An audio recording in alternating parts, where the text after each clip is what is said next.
Nothing can put a damper on a first date like getting into legal trouble. What? Whoa. Right? I know for me, personally, I had an experience a while back. I set up this big romantic evening. So I ended up going, I picked the girl up from work, pick her up just on the street there, and then we go for a drive. And the next thing I know, I'm in handcuffs. And the officer's talking about solicitation or something. Whatever that means. Yeah, completely screwed up my date. I didn't even get to finish the date. And, of course, I never heard back from the girl.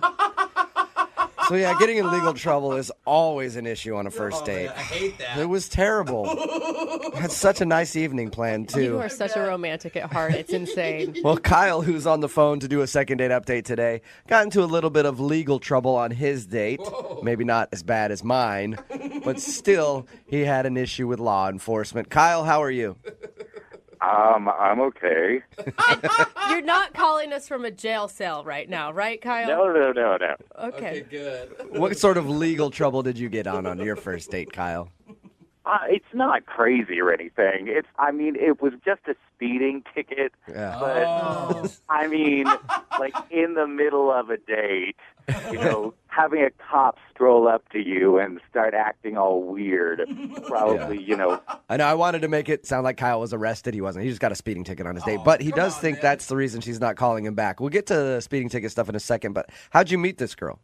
I was at this birthday party for a friend of mine, and we started talking and kept talking, and it seemed like, there was something cool happening. So Cool. And what'd you guys do? I went and picked her up, and I wanted to take her to this nice restaurant that I know outside the city because you have some time to talk on the way there, and then you can talk at the restaurant. And Yeah, that sounds terrible to me. That's the worst thing about dates to me is all the talking. Just so much talking on this. You just want a quick drive-through, call it good. Gotta be awesome. But I see where you're coming from there. You want to have some conversation with the girl, I guess. That's a fun thing to do. So you guys clicked and you had a good time. What's her name, by the way? Sarah. Sarah? All right. And your email said that you think the speeding ticket is the reason she's not calling you back. Why is that? Well, it's just like after the speeding ticket, things got really weird because it happened on the drive home. Yeah. What's really weird mean? You got those weird spaces in conversations where everyone's sort of trying to think about what they should be saying. I hate that. And your speeding ticket wasn't like you were going 100 miles over the speed limit or something scary, right? No, it wasn't crazy. I was doing like 80 in a 65. All right, that's not terrible. Were you rude to the cop or something? I'm just trying to think of why her attitude. No. But I just got a speeding ticket, so of course, it sort of put me in a bad mood. And when I get in a bad mood, sometimes I just get quiet. So you were the reason for the awkward silence in the car. Yeah. Yeah, but I just got a speeding ticket. Are you ever not in a bad mood after you get a ticket? I get so many speeding tickets, I don't care anymore. I have a lawyer who takes care of them, so I'm good. It doesn't bother me. But I do understand where you're coming from. I guess it could kind of piss you off a little bit. How did everything end with her? It was just a little awkward. I dropped her off and tried to go in for a kiss, and that sort of didn't really happen. Did you do like the awkward still in the car reach kiss? Yeah, it was, one of those weird, can't quite find the right angle, and by the time you think you do, she's already gone. So I have that happen to me quite a bit. If I'm out on a date, I'll lean in to kiss her in the car, and she's out by the time I just make out with the air. Hey, I'm still kissing somebody. It wasn't a fail. You're gonna stop me. That's what you should have done. Yeah, so it could have been that you were just awkward after getting your speeding ticket, and she was like, oh, man, this guy. Sure, but stuff happens, and I just really hope that I didn't screw this up completely. Yeah. All right, well, we'll play a song, come back, call her, and get your second date update, all right? Thank you. All right, man, hang on. Moving 92.5. Brooke and Jubal in the mornings. Second date update. All right, Kyle is on the phone with us, and today he wants us to call a girl named Sarah. Apparently, they had a great date. Everything was going well. The only thing that he can think about that could be the reason that she's not calling him back is that on the way home after dinner, he got a speeding ticket, and in his words, he got a little grumpy, and he said the ride home after the speeding ticket was very awkward. He ended the night without a kiss or anything. She just got out of the car and hasn't talked to him since. Kyle, I don't even think we need to do the second date update today. Wait, what? Because I think I know why she's not calling you back. I think I figured it out. Really? I do. Here's my theory, Kyle. So I dumb. think that she set you up. Here's my theory. She sees Kyle, meets him at a party, woos him into taking her out on a date. Ah. And she knew the exact route you were going to take on the freeway to take her home. And she knew that you were going to be going 80 miles per hour in a 65 mile per hour zone. She knew that. You know why she knew that? Because the cop that patrols that area is her ex-boyfriend. And her whole goal was to get you to speed through there to get a ticket so he could give you a ticket and be jealous that she was out on a date. Now she's back with her boyfriend. We don't even need to make the phone call. I just figured it out. Don't waste your time on her. No. Oh, my God. That is quite a master plan, Jubal. I don't Yes. You sure you still want to do the call? I'm amazed that you think that I'm worth all that effort. That's great. And probably the fact that the cop was like a 50-something-year-old man with a big belly. Don't judge who people date. All right, Kyle, I'm going to make the phone call for you anyway and see why she's not calling you back. But if I'm right, you owe me money. Okay? You got it. All right. I'm going to dial the phone number right now and see if we can get her on the phone. Probably hanging out in that cop's bed right now. Just a user.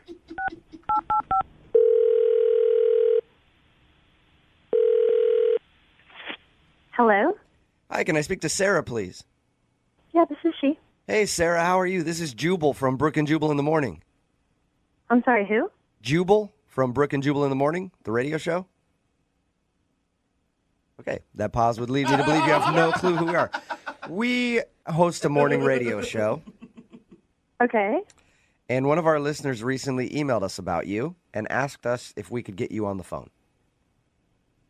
Really? Yeah. Okay. His name is Kyle, and you recently went out on a date with him. Yeah, sounds Yes. about right. Well, Kyle told us that you're not calling him back, and he hasn't seen you since the date, and he would really like to see you again, but he's wondering why you won't go out with him. He did tell us that he got a speeding ticket on the way home, and he also said that he thought things got really awkward after that between you two. Yeah, I would say awkward is a understatement. Was it good up until that point? Was he right on that? Yeah. I thought Kyle was a really nice guy until then. Until the speeding ticket. Yeah, after the ticket, he just got really quiet. And Let me ask you a question. Was it quiet, like I'm bummed out quiet, or I want to murder somebody quiet? There's a difference. like, I don't know him that well, so it's hard to tell. Yeah, but if he just got a little quiet, I mean, you guys had 3 hours at this point of good times together? How could it cancel it all out? Well, I was trying to calm him down or just get him to ease up a little bit on himself. Mm-hmm. And I told him, it's okay. It happens to everyone. And he replied, no, it doesn't f***ing happen. Doesn't happen to me. All right, that's kind of rude. Yeah. And after that, he tried to blame me. He told me, it shouldn't have happened to him because I was distracting him. What? He said that he blamed you for the speeding ticket?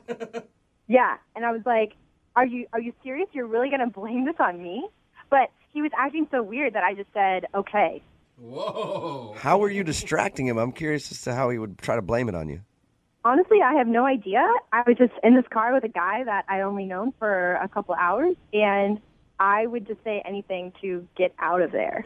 Yeah. Like he was that scary mad? I mean, he was just kind of a for blaming me, saying that I was the reason you got the ticket. That made me feel like Yeah, that's kind of rude. I couldn't imagine being on a date with a girl, I get a speeding ticket. I'm like, it's all your fault. If you wouldn't be talking. See, you women are always just talk. Never shut up. That's how I get speeding tickets. The worst part was that he asked me to pay for the speeding ticket. What? How did he even say something like that? Well, he says, don't you think you should cover some of it? What did you say? I just said that's fine because I just wanted to get the hell out of that car at that point. Yeah, you're like, all right, whatever. I'll pay anything to get out of this date right now. I can't believe he would actually say that it was your fault and then ask you to pay for the speeding ticket. Maybe you misunderstood him. Maybe he was joking with you. If he was, he's really bad at joking. I mean, he said he tried to kiss you at the end of the night. Oh my God, I didn't even know he tried to kiss me. That's awesome. You were just like gone from the car. Sarah, thank you very much for telling us what happened with Kyle. Definitely let him know. Okay, thanks. Yeah. Thank you. Oh, actually, you know what? He already knows because he's actually listening on the other line. What? Yep. Yeah, hey, Sarah. Oh, my God. Sarah, you know that's not how it actually happened. That's not how this went down. Oh, so you didn't blame me for getting a speeding ticket, and you didn't ask me to pay for the ticket? All I said was that you were very distracting, and I don't know a girl who would not take that as a compliment. What? Maybe take it as a compliment until you ask her to pay for the ticket. She was in the car. She was distracting me. I'm surprised that she didn't offer to help pay for it. Are you kidding me, Kyle? Sarah, my foot wasn't the one on the pedals, and I was just sitting there talking to you. If I recall correctly, you were telling me that you just had to get home really quickly. There's a reason that I was speeding. It's all your fault. You told me to do Sarah, it's all your fault. Kyle, I have to ask you something. Are you just trying to get me on this radio show so that you can try to talk me into paying your ticket? That's a good question. I was trying to get you to go on another date with me because I thought it was great, but now you're being sort of a bitch about this. Yeah, I'm the Kyle, you're such an ignorant ass. Kyle, I don't get it. You sound... Wow. Sarah, I think you are just a straight up You're going to take dinner from a guy who's driving you all over the countryside, and then you won't even give him a f***ing kiss at the end of the night. Because you told her to pay half your speeding ticket. It's what you do. It's not what you do. Hey, at this point... Be a guy that thinks that you're supposed to pay for a woman's dinner and you still want them to pay for a speeding ticket. That makes no sense. I just out like a couple $100. I mean, come on. Oh, my Well, at this gosh. point, I would love to ask Sarah if she will go on another date with Kyle. Sarah, are you still on the phone, or do we lose you? I'm here. All right. I'm speechless. Sarah, would you like to go out with Kyle again or pay for a second date? No. Okay. Oh, my God. You know what? Stay speechless. All right? You're better that way. You're better that way? Oh, my God. Oh, man. Escalated Yeah. quickly. Kyle, obviously no second date, and I don't think you're really too upset about that now. Nope. And you said you'd pay for it, so why don't you pay for half my ticket now? Yeah, right. Brooke and Jubal in the morning. Moving 92.5. Today's second date update, powered by South Hill Mall. Brooke and Jubal's second date update.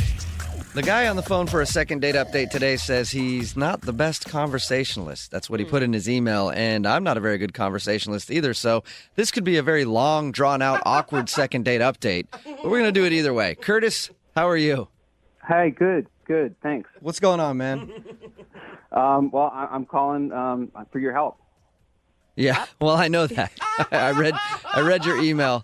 Why don't you tell us a little bit about the girl that you want to call today? Where'd you meet her?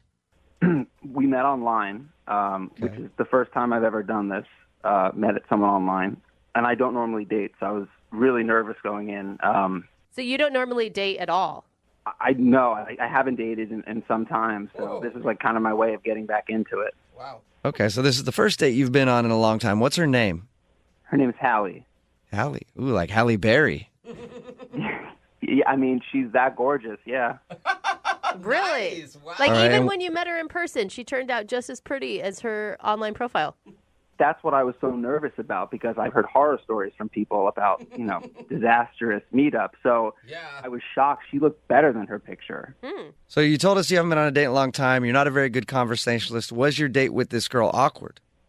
It wasn't awkward. I mean, the time we had together, which was somewhat brief, was I thought it was really nice. Brief? Okay, why was it brief? What'd you guys do? Well, we met at a bar, and then we went after to go see a movie. And about 5 minutes into the movie, she went to use the restroom, and that was the end of our date, essentially. Oh, sweetheart. Are you telling me that she ditched you? Well, no, I mean, she got up to go to the restroom. I asked her if I could take her, and she said no. And she went up to the bathroom, and I waited for 5 to 10 minutes went by. Like, I'm still waiting. So after about 20 minutes, I went out into the hallway, Yeah. and I asked one of the ushers if they had seen a beautiful young lady go into the restroom. And Okay, that could be creepy, first of all. Did you explain to them that you were, like, out on a date with her? No, I mean, no. It was, yeah. I think she knew. She knew I was referring to my date. Okay. You're not just standing outside the bathroom. Hey, have you seen any beautiful young ladies go in there? 'Cause Oh, you're so awkward. You're so cute. No, I after I talked to the usher, I went and waited outside of the bathroom for her, thinking she'd come out. And as someone was going in, I asked her if she could check to see if Hallie was in there, and I described her. And when the girl came out, she said that no one was in the bathroom. Oh, you poor thing. So what'd you do then? You just stood out there? You call her right then? You just leave, or did you go back in the movie? Well, the first thing that came to my mind was that she must have had a family emergency or something. I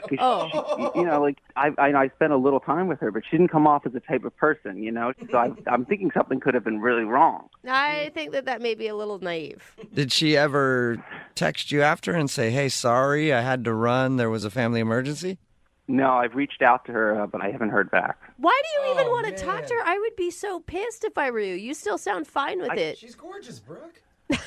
I mean, I just can't picture her being the type to do something like that. Like, our time was brief, but, like, we had a really nice conversation when we were in the bar, and she seemed really genuine. And there wasn't, like, an awkwardness, really. So I don't know. I have a hard time believing it's that. So I'm worried that something could have happened to her. Did you do anything while you guys were watching the movie, like try to make a move on her that made her uncomfortable? No, I mean, she left 5 minutes into the movie. So there was no time for that even.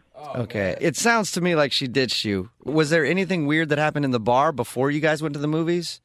No, I mean, the bar was great. I got there a little early to pregame just because I haven't been on a date in so long, and my nerves sometimes get to me, so I wanted to be really relaxed. And I was, and we had, like, a good time. Like, you weren't wasted or anything? You didn't go a little bit too far in the pregame? No, I had 2 drinks before she came. That's it. That's not bad. But there were shots at 151, and you were just... All right, so you said you've tried to reach out to her. Hey, look, I know that you think that she's a nice person and wouldn't ditch you, but if she had really had an emergency, I would think that she would have said something. Yeah. You said that you reached out to her. How many times have you tried to get a hold of her? I haven't spoken to her in 10 days, but in those 10 days, I've called her 10 times. I called her every day. Yikes. Are you leaving a message every time you call? Yeah, of course. I'm worried about her. I'm telling you, like, it just seems so out of character. So I'm sure that something would have happened, and I wanted to be of any assistance I could. I wanted to see her again too. There's no way you could possibly know someone's character by having one drink at a bar and then spending 5 minutes in a movie theater with them. I talked to her at least 3 days before we met online, so it wasn't like this was our first time talking. We had talked. Oh, yeah. You're good then. Oh, You're my perfect. gosh. What we're going to do is we'll play a song, we'll come back, we'll call her, and get your second date update, okay? Okay. Thank you. All right, man. Hold on. Moving 92.5. Brooke and Jubal in the mornings. Second date update. If you're just tuning in for today's second date update, Curtis is on the phone with us. He wants to call a girl named Hallie today. They met online, went to a bar shortly before they went to a movie, and then 5 minutes into the movie, his date said she had to go to the bathroom, and then she disappeared, and he hasn't heard a word from her since. Curtis, you on the phone? I'm here. All right, man. We're about to call her. You know what I think happened? Okay, because you're saying maybe she had a family emergency or something and had to leave. I think that maybe you should have waited longer at the movie theater because maybe she went into another theater and was actually watching that movie, probably looking for you. Like, oh my God, he ditched me. Do you really think that's what could have happened? No, I don't think that's what happened. I think she ditched you, Curtis. But we're going to call her now and find out. You guys don't know her, obviously. She's cool. She wouldn't do that. Okay. Well, we're going to call her right now and find out exactly what happened, okay? Curtis, I'm All right. worried about you. Are you going to be able to handle some bad news? He's too nice. Yeah, I'm going to be fine. Okay. I'm telling you, you're not giving her enough credit. If you think All right, so. Curtis, I'm going to dial the phone number right now and see if we can get her on the phone, okay? Okay. All right, here we go.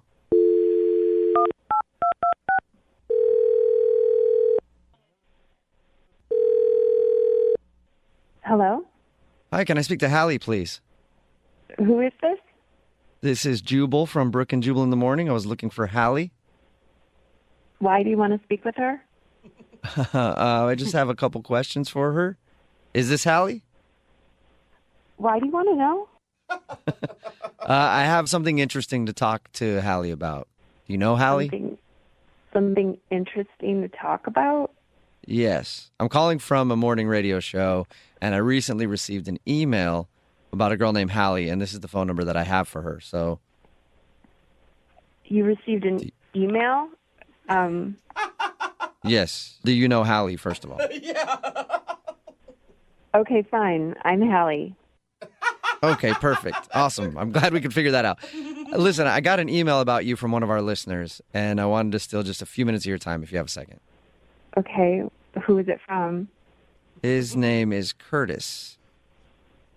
Oh, okay. Yeah. And Curtis emailed us because he said you guys went out on a date, and you sort of ditched out in the middle of it. Like he said you guys went to the movies, and then you said you were going to the bathroom and then just took off, and he hasn't been able to get a hold of you ever since. So he asked if we could maybe get you on the phone and find out why you left the date. Well, I mean, sometimes things like that happen. What? I mean, when Not someone... really. That No, doesn't they happen a don't. whole lot. Did you ditch him on your date? It's a little more complicated than that. I don't think it is. If you leave 5 minutes into a movie, that is ditching someone. Okay, but you don't know the whole story. Well, would you mind telling us the whole story? Yeah. I don't know. It's kind of weird telling this to someone I've never met before. I know, I can understand that, but imagine this. Imagine if you went on a date with somebody and then they just ditched you in the middle of the date. You'd probably be wondering what you did wrong, right? No, not really. Okay, well, a lot of people would be wondering, and Curtis has been racking his brain trying to figure out why you left the date. Can you give us any information to tell us if he screwed up or if he said something weird or if he acted weird, anything? He definitely acted weird. I mean, he's not used to dating. Just because you go out with somebody who's, maybe nervous doesn't mean you should ditch him. I don't know if he was nervous. He just doesn't know how to act in social situations. I'll tell you this, Hallie. We talked to him a little bit about your date, and he sounds like a nice guy. He just sounds a little bit awkward. Yeah, he was very awkward. Okay. Well, what did he do specifically that was awkward? Where do I start? Just at the beginning would be great. So we were supposed to meet up in a bar and then go to a movie. Uh-huh. So I showed up, and right off the bat, it was clear that he'd probably had a couple drinks before I got there. So I saw him across the way, and then he saw me, and he shouts clear across the bar, "Hey!" So Well, he was probably excited to see you. Yeah, big Come deal. on, that's a little weird. Okay, fine. Maybe you give him a pass on that. But then I sit down, and he took it upon himself to order me a drink. Like he didn't ask what you wanted, he just ordered it for you? No, it was like, what would milady like? And not even like, it's like, I know what milady would like. And orders me a drink.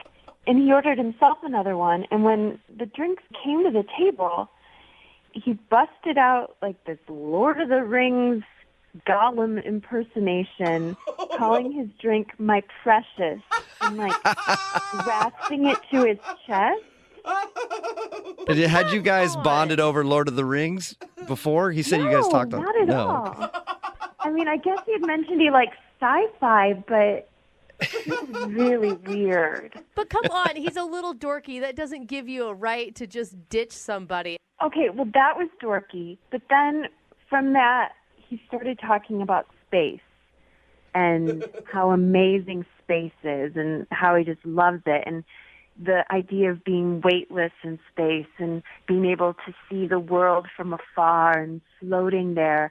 And wouldn't it be amazing to have sex in space? Oh, no!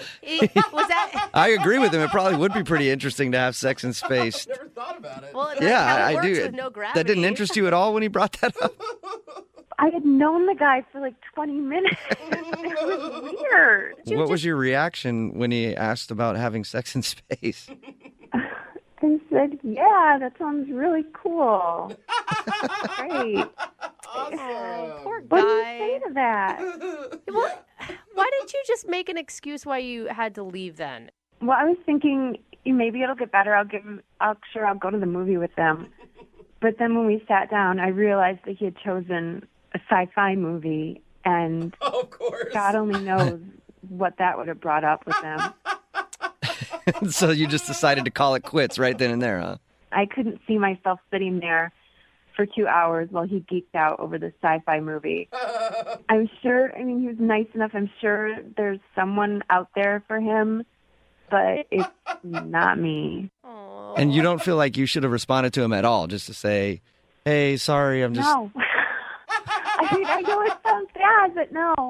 All right, well, you've actually kind of already told him, though, because he is on the other line listening to this conversation right now and wants to talk to you.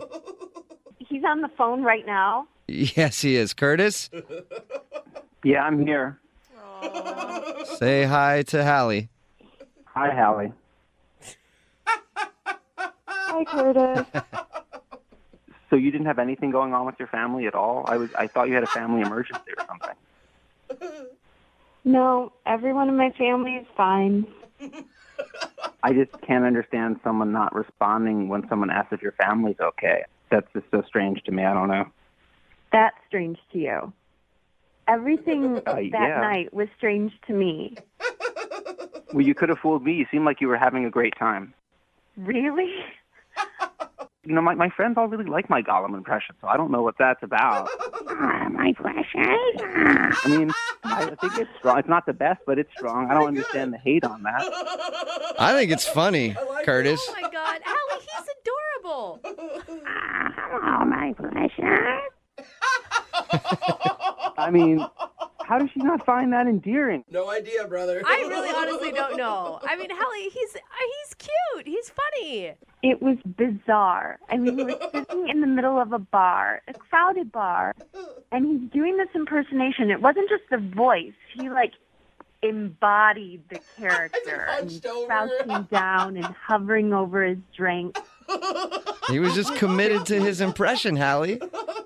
I don't think I should have to defend my Lord of the Rings impression. I mean, I don't know where that's coming from. I'm not asking you to defend it. I just don't have to be around for it. So because I did a Gollum impression to try to be funny for you, you won't go out with me again?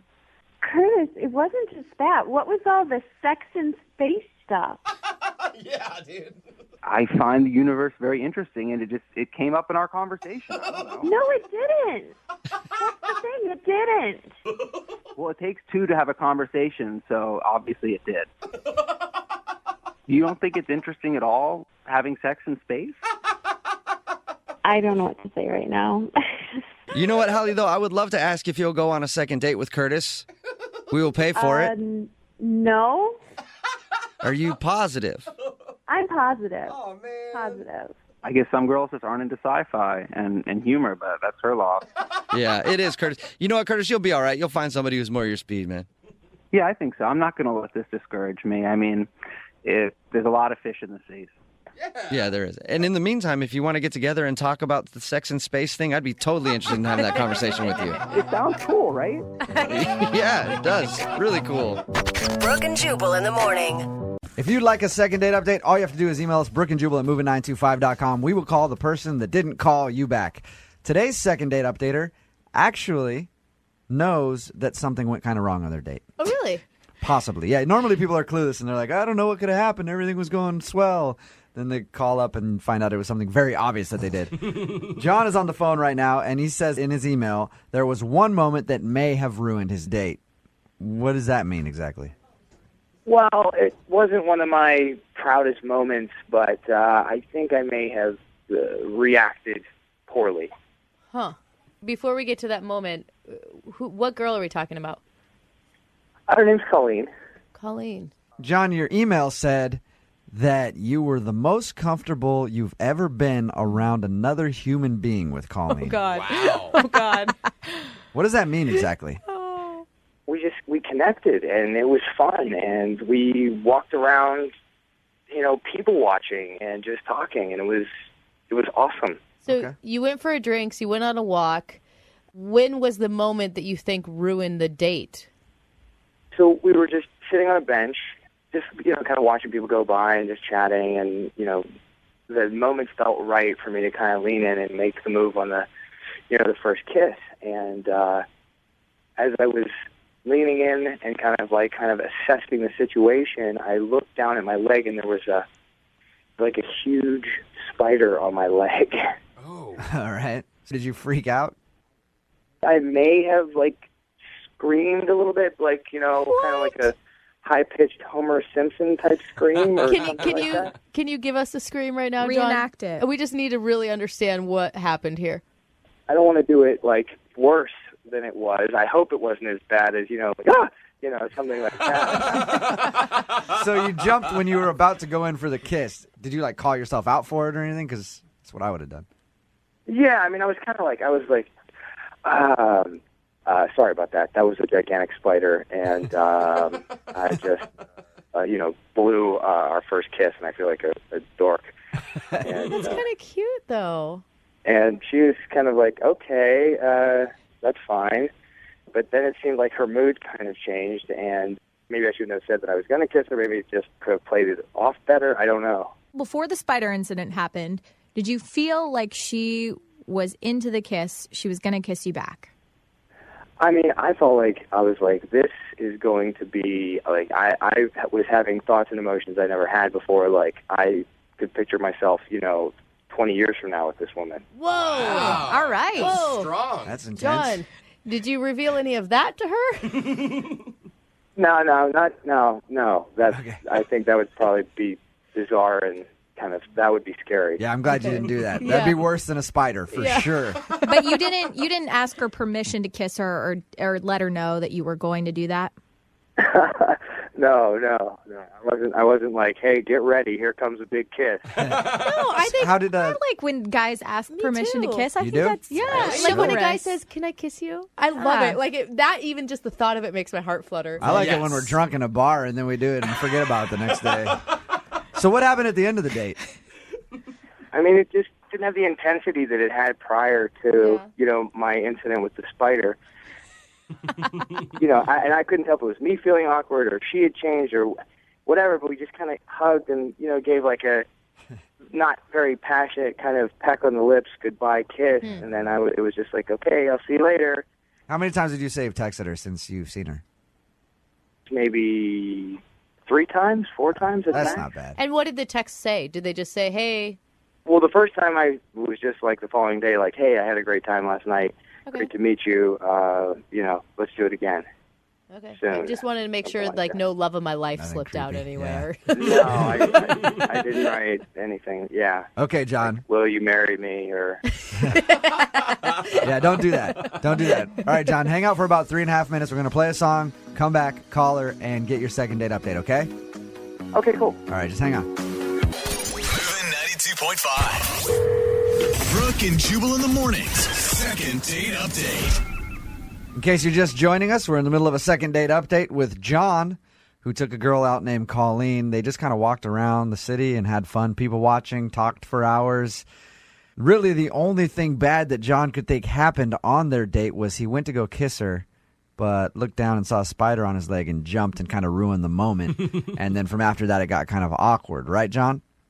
As far as I can tell, that's the only thing that I can think of that went kind of off the plan, I guess. And you said, as you were leaning in to kiss this girl, you could see her in the next 20 years of your life. Well, all right, I kind of realized saying that on the radio and that if she hears that, that might sound a little bit too intense. But, I mean, it was just that I had those feelings for her. You know what I mean? I felt like I could see something is there. John, are you one of those guys that falls in love easy? I wouldn't say that. I wouldn't say that. I So mean, she's special then?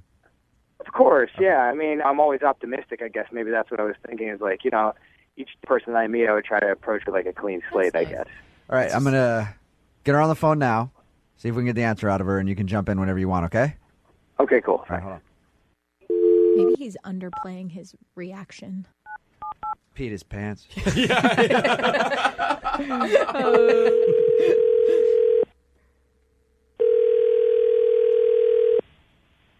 Hello?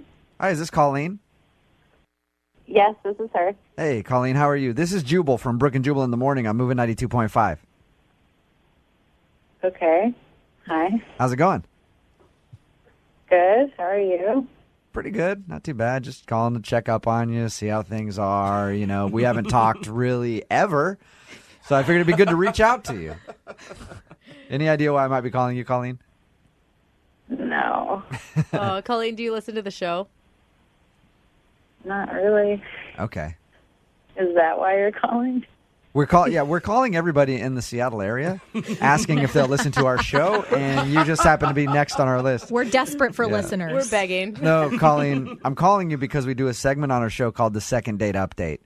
Basically, if you go out on a date with someone and don't call them back, they email us to call you and ask why. Somebody emailed us about a date they went on with you. Okay. You recently went out with a guy named John. Walked around the city, kind of talked and sat there, had a fun time. Yeah. Doesn't sound like you're reflecting fondly on the memories. What happened? No, I mean, it's this is weird. Did you like John? I mean, I guess. Huh. He said there was a moment that he went to go kiss you, and then there was a spider on his leg, and he kind of jumped and made a weird squealing noise. Did that ruin it for you? No, it has nothing to do with that. Okay. I knew it wasn't going to be the spider. What is it, Colleen? Tell us. There's just like this thing about him that puts me off, and I mean, it's embarrassing. I don't know if I should really talk about it. Is it embarrassing for him or is it embarrassing for you? For him. Okay. With that being said, he's the one that emailed us. He wants the answer. So if it's embarrassing for him, he's willing to hear whatever it is. And maybe he needs to know. He needs to be aware of it so maybe he can fix it somehow. Okay. Well, my girlfriends and I would call him a tater tosser. Tater tosser? What does that mean? There are all kinds of weird things going on in my head right now. What the heck? What's a tater tosser? He, was always adjusting himself. That is the best nickname I ever. like that. I'm totally stealing it. A tater tosser. Was he really Yeah. constantly adjusting himself in the middle of your date? Oh, man. Constantly. Every time we got up or sat down, it was just to the right, to the left, to the right again. To the left. Whoa. Oh, you got it. Come on. That is ridiculous. Colleen, I should probably tell you that John is on the phone with us right now. John. Oh, my God. I mean, that's something that actually is discussed amongst your girlfriends, and that Oh, yeah. I don't even know where that would come from. Are you serious that you're not aware of it? I have no idea what you're talking about. That doesn't even make any sense. If I go to sit down, I'm going to sit down. If I'm going to stand up, I'm going to stand up. I'm just concerned with my own personal comfort whenever if I have to adjust. No. I mean, it's 5 I know minutes. tons of men that don't have to touch themselves every 3 seconds. I saw you adjust yourself dozens upon dozens of times in one evening. Maybe the reason why I have to adjust myself is I have something that men that you've been with don't have. The tater tosser is bringing it. That could be taken either way. It could be that you got crabs too. You know what I mean? Like you have to touch that. Right, so I was be going careful. to say, is it a rash? Is that what you have? A compulsion? John, do you adjust yourself a lot? Do you know that you do? You know what? I mean, I'm half Italian, and it's just something that I think might be part of my culture. I don't know. But Colleen, could you see a bulge when he stood up? His hand was in the way. What could I see? He might have had a there. Wow. Fine. See, this is what I'm talking about. This is why I said I have chemistry with this girl, and she's missing out on a good thing. Okay. I'm really disappointed. Colleen, other than that, did you enjoy going out with the tater tosser? I mean, he was nice and he was funny, but after a certain point, I mean, it was literally so distracting that I was just embarrassed, and I also didn't know, is this an invitation? Is this the subconscious, get in here? That's what it was. Absolutely it was. Are you kidding me? Absolutely. He's a man, so there's no subtle invitation needed. Colleen, have you looked in a mirror recently? I mean, come on. I mean, I felt like I was the luckiest guy on the face of the earth. Yeah, see? You guys are really awing to that? He's said that she's hot, so he's fondling himself on the date, and both you girls go, oh, that is the sweetest thing ever. Give me a break. The line between creepy and romantic is very thin. We will send you guys out on a second date if you'd like to go out again. Colleen, would you like to go out with John again if we tell him to cool it on the tater tossing? God, I don't know. We'll pay for it. Come on, I Italian think you should. stallion, come on. Hey, John, I'm going to give you like 20 seconds to state your case here. Go for it. I don't need 20. All I need is this, and that is if you want to see what the adjusting is all about, then we got to go out for a second date. There you go. I like that. Can Colleen, do you want to go out with John again? No, I don't want to see what the adjusting is all about. Oh, come on. I feel like Colleen needs to know, girl to girl, before you were on the phone, he was like totally smitten and sweet about you. See? He really was. He said some really nice things about Colleen before With he his started. hand down his pants. Yeah, I mean, like, why is he sweet talking to you? But I get on the phone, I'm over here, and he's just like Dr. Macho Man. Like, what is that? It's a good question. So, Colleen, that's a no then. You're not going to go out on a second date with John. No. Aw. Come on. Maybe when I listen to the show and hear the sweet things you said to me, then maybe, but based on what you've just said on the phone to me right now, no. You know what I like about this? Yeah. When we started this second date update, Colleen didn't listen. Now she just admitted that she's going to listen. So, sweet. Yeah! It's successful second date, in my opinion. Brooke and Jubal's second date update.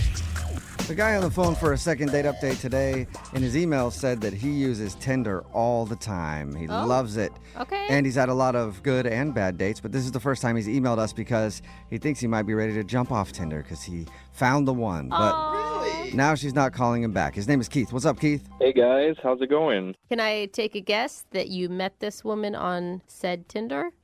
I did meet her on Tinder. Okay, cool. And what's her name? Her name is Heather. Okay, so tell us a little bit about Heather. So I met Heather on Tinder, and I had a good feeling about it. I swiped, and it was a match. And That's good because you wouldn't have been able to meet her if you didn't match. I'm sorry, guys. I'm just really nervous talking to you guys. I'm all right. a big fan of you. Just pretend like you're messaging with us on Tinder. I'm sure you have a lot more confidence there.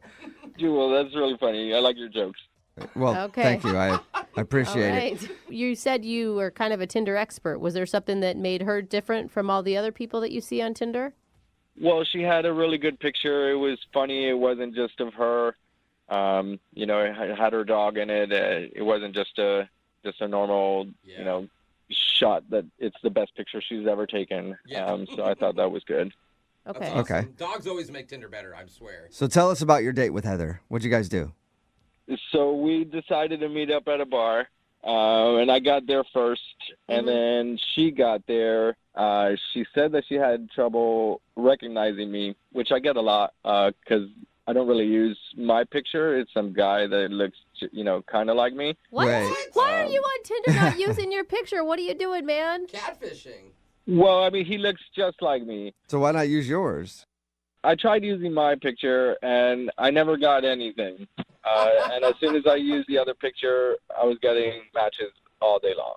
Is that because he is maybe, I mean, granted, we all are working with what we got. Is this guy, though, the picture you're using, is he a lot more handsome than you? Is he like the good-looking version of you? I mean, I wouldn't say a lot. A better chin, maybe, but that's about it. Okay. How could you ever get a follow-up date if someone shows up to the date and you're not who you say you are? Well, I just tell them it was from like a different time in my college days. Oh, all right. So yeah, that was me before I got a job and gained a few pounds or whatever. All right. So is that what you told Heather? I just, I mentioned that it was from another time, and she kind of, shrugged it off, and we kept going. I thought we were having a good time. Okay, what made you think you were having such a good time?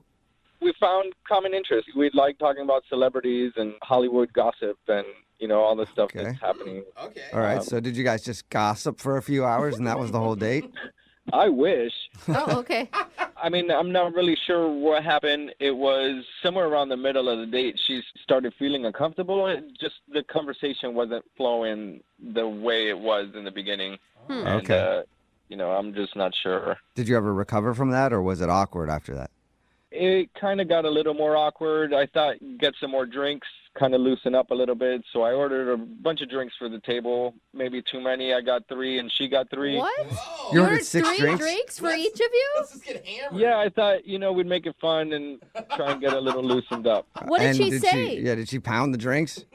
So she actually didn't drink any of the drinks. And I'm sitting there, I'm like, I ordered all these drinks for us, and I'm not going to be able to drink them. And, yeah, she kind of just said that her friend texted her. I'm not really sure. Yeah. Okay. I'll tell you, if I was in her situation, I would feel like you were trying to get me hammered so that, like, I would sleep with you. Oh, well, I mean, not necessarily. Not necessarily. Whatever happens, happens, but that's not, it's not my intention. All right. So did she just leave and cut the date short? Yeah, she said, I got a text from my friend. She needs my help, Yeah, and right. I'm going to get out of here. But I never really saw her look at her phone or anything. Okay. So, She didn't even pick up her phone at all. Just, I got a text. I know I can feel it in my pocket. It's from my friend. I have to go. Yeah. How many times have you tried to get a hold of her since that date? Like 4 or 5, but it's only been a few days. Oh, my gosh. I mean, she obviously doesn't want anything to do with you. You think so? Yes! You think it's obvious? I mean, you catfished her, then you tried to get her drunk, and then she lied about having an emergency. Nobody has an emergency from a friend. It just doesn't work that way. But we talked a lot about celebrities.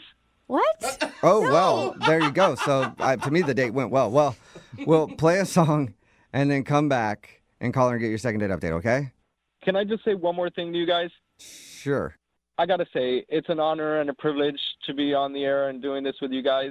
I listen to you all the time. I'm a huge fan, and I love it. I love it. All right. Well, now I hope you get a date. But we'll do it right after this. Hang on. Moving 92.5. Brooke and Jubal in the mornings. Second date update. I really don't understand why Keith isn't getting a call back from his date. Let's recap real quick. Really? He met her on Tinder. He actually catfished her by having a picture of some other dude as his profile.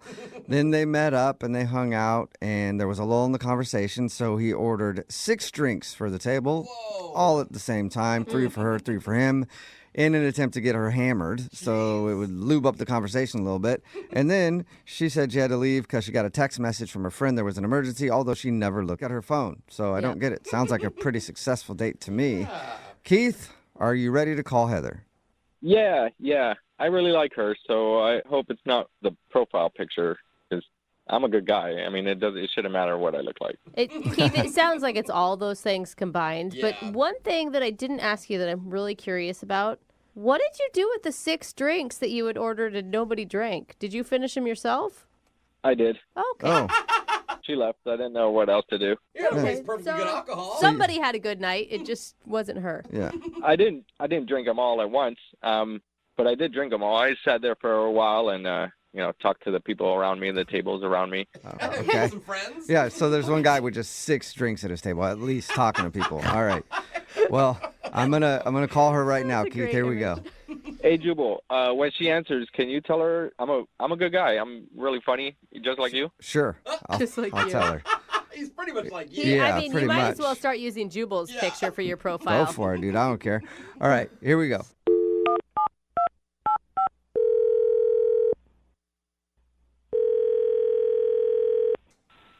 Hello.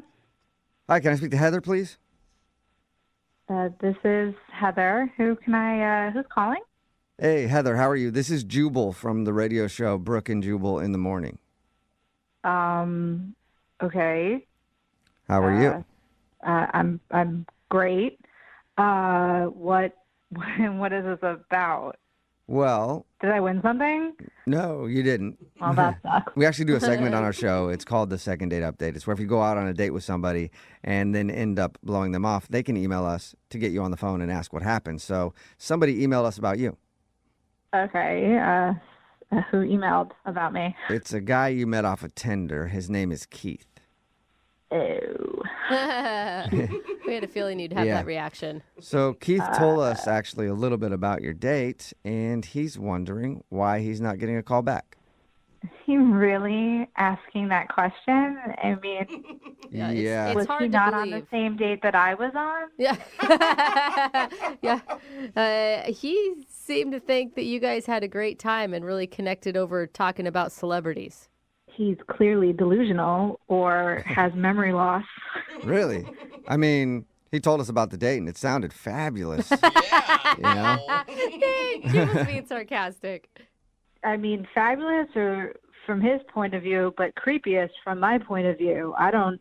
Really? Was it the 6 drinks that he ordered? I mean, if somebody ordered 6 drinks trying to get me drunk, I would say thanks. But then I would also think they were creepy. No, I mean, the drink part, was weird, but, that wasn't even the worst part of the date. And, yeah. So I know you guys, said, we talked about celebrities, and we did, but I cannot imagine he told you the full story of that conversation, because you guys are still, I feel like you're still on Keith's side. All he told us is that you guys bonded over the fact that you're both really into celebrity gossip. That was the extent of that. It sounded innocent from the way he described it. It's not innocent. So yeah, we're into celebrity. I'm into celebrity gossip.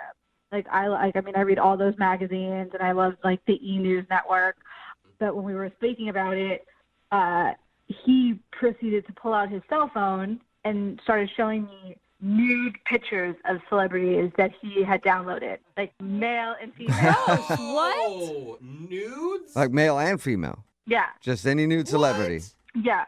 He's I just search for them, and then when I find them, I download them. He's I have this very extensive, he had just a folder in his photos of just all naked celebrities. There had to be at least 100 photos in there. What? Why would he show you that? Is it his spank bank type thing, or what's happening here? I don't know. I did not ask because I was just so weirded out. I didn't want to know the extent of what he does with these photos. If he's showing them to me, God knows what he's doing with them when he's by himself. Right. Yeah. And then if that's what he publicly shares, what does he have in private? Yeah. Yeah. If he's very open about that, what don't I know? What? You didn't like any of them? I wasn't really looking at them. He popped one up, and I was so flabbergasted that he's showing me a nude celebrity photo, and then he's like, what? I have so many. He was he showed me the folder. He was scrolling through. I'm like, what is happening right now? Am I being punked? Is somebody filming this? This can't be happening. This is not something you talk about on a first date. What did you say? I'm not prude, but at the same time, I just don't think this is very appropriate to be showing nudes. We're out in public, and it's close quarters too. So I'm sure somebody at a table around us also saw that he had nude photos on his phone. He's showing me. I'm telling you, I don't want to see this, and I'm trying not to be rude, almost trying to change the subject of the conversation. I got to say something, Heather. Hey, Heather, that's Keith. He's actually on the other line listening and wants to talk to you. Sorry. And apparently can't wait. Sorry. What is going on? He's listening? He's on the phone? Yeah. I have to... Yep. Yeah, Heather, I just wanted to talk to you, and you wouldn't call me back. Because, were you not on the same date? I was so uncomfortable. I didn't hug goodbye. But why were you uncomfortable? We were having a good time. What? Why? Kate, did you not hear anything she said? You're like a sicko, dude. Why are you carrying around folders with naked celebrities on them? What else am I supposed to do with those photos? I don't know. You could not search for them on the internet and download them. Yeah. That's one thing you could do or not do. You guys have talked to celebrities all the time. You never wondered what one of them looked like naked? I bet you I can find a picture of them. Naked. One celebrity. That's a different conversation for a different time, Keith. We're talking about Heather right now and her being creeped out by you. Okay, Heather, you pick a celebrity, and I bet you can find a picture. No, not Why that. would I pick a celebrity? I'm sorry, are you listening to yourself? Can you hear yourself speaking? Yeah, this is not normal. This is not a normal conversation you have with someone you're on a first date with. This is... Well, after you left, I talked to the tables around us, and they like the celebrity pictures. Wait, this is a normal thing that you're sharing with people? This is just out in the open for you in your life? Yeah, everybody wants to see celebrities naked. Yeah, a lot of people do. Their photos always blow up whenever they're leaked online, but it's just kind of weird to be out at a bar showing random strangers that you have a bunch of naked celebs. It's such an invasion of privacy to those people who have their phones hacked. That's awful. I have a couple of pictures of myself on there nude, and I don't care. Oh my gosh. Oh my gosh. Like, that's just the times we're in. Oh, that makes it better. Yeah, Heather, were you ever wondering what Keith looked like nude? No, I don't. I wasn't thinking about what he I don't looked know. like, dude. I saw your face when I was walking to you. You need the face. I felt like you were shocked done woman. dressing me with your eyes. Oh, man. No, that didn't even cross my mind. You weirdo, creepy man. Then why are you looking at me like that? Like what? Like I was creeped out by the fact that this man approaching me looked nothing like his photo on his Tinder profile. What do you mean? That was me. Oh! Okay, are you sure? Because that photo looked more like Ryan Reynolds, and you look more like Schmeagol from The Hobbit. Oh. Nah. I get that I look like Ryan Reynolds all the time. Really? Shut up. Are you really using a Ryan Reynolds picture as your profile? No, it's not Ryan Reynolds. It looks just like me. But is it really Ryan Reynolds, Keith? Like, you guys are funny. We should all hang out. No. We'll get a bunch of drinks and look at pictures of some naked celebrities. Don't do it, guys. Well, first, Heather. I have all of them. Oh, great. First, Heather, I need to ask you, though. Will you go on a second date with Keith? We will pay for it. Oh my gosh. For all the money in the world, I would not go on another date with Keith. Dude, Heather, I just want to apologize. If we had known what was going on, we wouldn't have even gotten you on the phone. Yeah. For real, Heather? You're going to say no after I buy you all those drinks? Yes, I am saying no. I did not ask for the drinks. You ordered them. So no. That's just being ungrateful. No, she Oh, yeah, owes come on, you Heather. nothing, Keith. Why She not- owes you absolutely nothing. Why don't you be grateful, Heather, and give Keith another shot? What are you guys saying? Stop it. Brooke, come on. What are you doing? I thought you were on my side. No, I haven't been on your side from actually the very beginning when we found out about the profile picture. You're creepy, dude. Whatever, guys. I got a great personality. I think we should all hang out and, not worry about any of this stuff. Yeah, well, you know what? Then you probably don't feel too bad about not getting another date with Heather. That's cool. I thought Heather was fun, but it seems like she's not too fun. Well- So it's fine. Well, Keith will find you somebody who wants to sit around and look at naked celebrities with you. Text in 78592. Is there anybody out there at all interested in Keith? Yeah, come on, guys. Text in. And if you want to send me some nudes, that's cool. You guys are celebrities. I'll put you in my folder. Done. Done and done, No Keith. way. Brooke and Jubal in the morning. Brooke and Jubal's second date update. Me and the girl on the phone for the second date update today have a lot in common. Oh, no. We're both fitness models. Caroline, have we ever worked together before? Maybe in our dreams. I don't know. I thought maybe I might have posed as your before picture. I'm a fitness model, but I pose as the before shot. Yeah, I see. Not that the makes after sense shot. now. I recognize it. But Carolyn did email in for a second date update. Tell us a little bit about the guy that you want to call today. Oh my God, Kevin. He's such a nice guy. I met him on a dating app, and he kind of struck me. Like, I loved his profile, loved what he had to say about himself, and I think the thing that attracted me most was he wasn't a meathead. I'm kind of used to these meatheads. Like, in the fitness industry, a lot of these guys are jerks. Can I ask, on your dating profile, do you say that you're a fitness model? I do, and in my photos, you can see it as well. Does that really serve you well? Because I feel like you would just get hundreds of replies from the exact guy you said you don't want to date. Yeah, I definitely get a lot of those guys that I don't want. But, I mean, my body looks amazing right now. Like, I worked my butt off, literally, to look like this. You should see. I'll have to send you guys pictures. So I'm proud of the way I look. Yeah. So I'm going to put myself out there. Check me out from the front, from the back. I would think. Did you hit this guy up, or did he hit you up? Actually, I hit him up. Okay, because I would that's good. assume, like, as an average guy, if I see a fitness competitor like you on a dating app, I'm gonna think twice before I hit you up, because I'm gonna think you're only gonna be interested in like big buff dudes. That's what I do. You know what? Honestly, I've learned a lot about myself through the process of getting to become a fitness model. And the one thing is you have to not care in life. You know what I mean? You got to just go for what you want. I go for what I want. I saw him and I was like, boom, I want this guy. You sound like a very intense person. Go-getter. Yeah. What about this guy made you say, boom, I want him? First of all, his smile totally, like, captivated me. And honestly, he was the only guy that I've seen on this dating app that did not have a shirtless picture. That's a plus. And I'm like, I see way too much skin on these dating websites. I'm like, oh my God, a guy wearing clothes. This is refreshing. I love how that's- high the bar is set. It really is. So different between men and women because guys look for the exact opposite. We're like, oh, gross, she's wearing a shirt. There's no bikini I don't want to pics at date all. her. No way. Completely. What did you guys decide to do for your first date? We had intentions of like bar hopping, but we were so like talking so intensely, we never even left the restaurant. Oh, wow. So it was an awesome date. I mean, I was blown away. Did you end up with a kiss? Yeah, but not in the most conventional of ways. What does that mean? What does that mean? If you consider like putting him in a headlock, kind of, sort of. Did you Put him just in a say you headlock? put your date in the headlock? You know what? I was waiting and waiting and waiting for him to make his move, and he wasn't going for it. And I had a choice to make. It was either go home and not know, what the kiss was going to be like, or go in for the kill. And I went in for the kill. So you put your date in a headlock and kissed him? Yes, I did. Oh, romantic. Okay. Do you think that could be the reason he's not calling you back?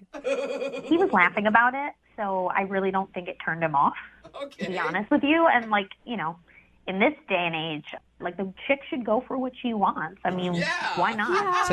But you You should. take that kiss, even if it's by force. It doesn't matter. I don't think anyone should be physically forced into kissing, but that's just me. I mean, I didn't throw him down, but, Can we paint the picture just one more time here? Did he know it was coming, or was it just out of the blue? No, it wasn't out of the blue. I mean, we were messing around. I knew he was nervous. I knew he kind of wanted to kiss me, but I think he was feeling me out. And I just was like, I don't have time to wait for this guy. We're adults here. And so I I pushed him and he pushed me, and we're just messing around playing.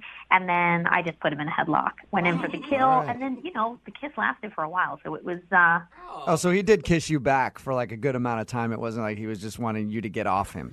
no, he didn't want me to get off him. Okay. Definitely not. Oh my gosh. Nice. All right. And how long has it been since you guys talked? About a week and a half. Okay. He won't answer my texts, and I tried, playing it cool. When we were on the date, I was joking around with him. I was a little drunk. We were both a little drunk, and I was like, I could probably bench press more than you, and ha ha ha. And so I kind of threw him a text, and I was like, hey, when are we going to, bench press together and have this competition? And blah, blah, I'm trying to be flirty. And maybe he's scared, I'm emasculating him. Yeah. Is he into fitness too? Because it seems like you're only talking about fitness when you're retelling this story. He's an average guy, nice physique, tall. He's got muscles, but he's not into it like I am. I'm definitely count my macros, bring my meals with me everywhere. But I went on a cheat meal. I went on the date the night of my cheat meal. So it was a big deal for me. So, and I kind of broke it down for him. I was like, this is how it works. This is how I hit my macros. What the hell is a macro? It's it's a nutrition thing. Yeah, I mean, it's macronutrients. It's basically your proteins, carbs, and fats divided into percentages per day. That sounds like a horrible date topic to me, but okay. Yeah, they're still so confused. All right, well, we're going to play a song, come back, and get your second date update, all right? Awesome. Thanks, guys. Okay, hang on. Moving 92.5. Brooke and Jubal in the mornings. Second date update. All right, here we go, guys. We're almost to the end of the second date update. Just push a little bit more. Only a little bit longer to go till the second date update is over. Just going to need you to listen for about 10 more minutes, okay? Push. Just 10 more minutes and we're almost done. Push. Just 10 more minutes. It's always fun. Push. We're almost to the end of the second date update, okay? Caroline, how you doing? Caroline on the phone, how you doing? Hey, I'm hysterical right now. Oh my God. If you don't understand why I'm doing that, Caroline is in the fitness industry. She's a fitness model, and today she wants to call a guy named Kevin, who she went out on a date with, and he is not a fitness model or involved in the fitness industry at all. As a matter of fact, he doesn't really work out, and that's what she was looking for. So she was excited about the date. They went out. She did get a kiss at the end of the night, but it was not in the most conventional way possible. Can you recap that for me one more time, Caroline? Well, he wasn't really going in for it. He was kind of being a chump. And so, I started messing around. We were pushing each other. And then I just put him in a headlock and gave him a kiss. Sometimes a girl's got to do what a girl's got to do. Yeah, And I dig it. I wanted what I wanted. So now he's not calling you back. We're going to get him on the phone and find out if something went wrong on your date. Are you ready? I am so ready. Okay, here we go.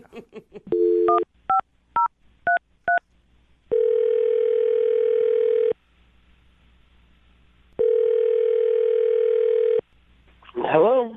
Hi, is this Kevin? Yeah? Hey, Kevin, how are you? This is Jubal from Brooke and Jubal in the Morning. Okay, who is this? Jubal from Brooke and Jubal in the Morning. It's a radio show. You ever heard of it? Maybe. How did you get my number? Well, I got your number from a listener of ours, actually. They emailed us about you. What? Yeah, there's somebody who listens to our show, has been trying to get a hold of you, but you aren't calling them back, so they asked if we could get you on the phone and find out why you're not calling them. Her name is Caroline. Oh.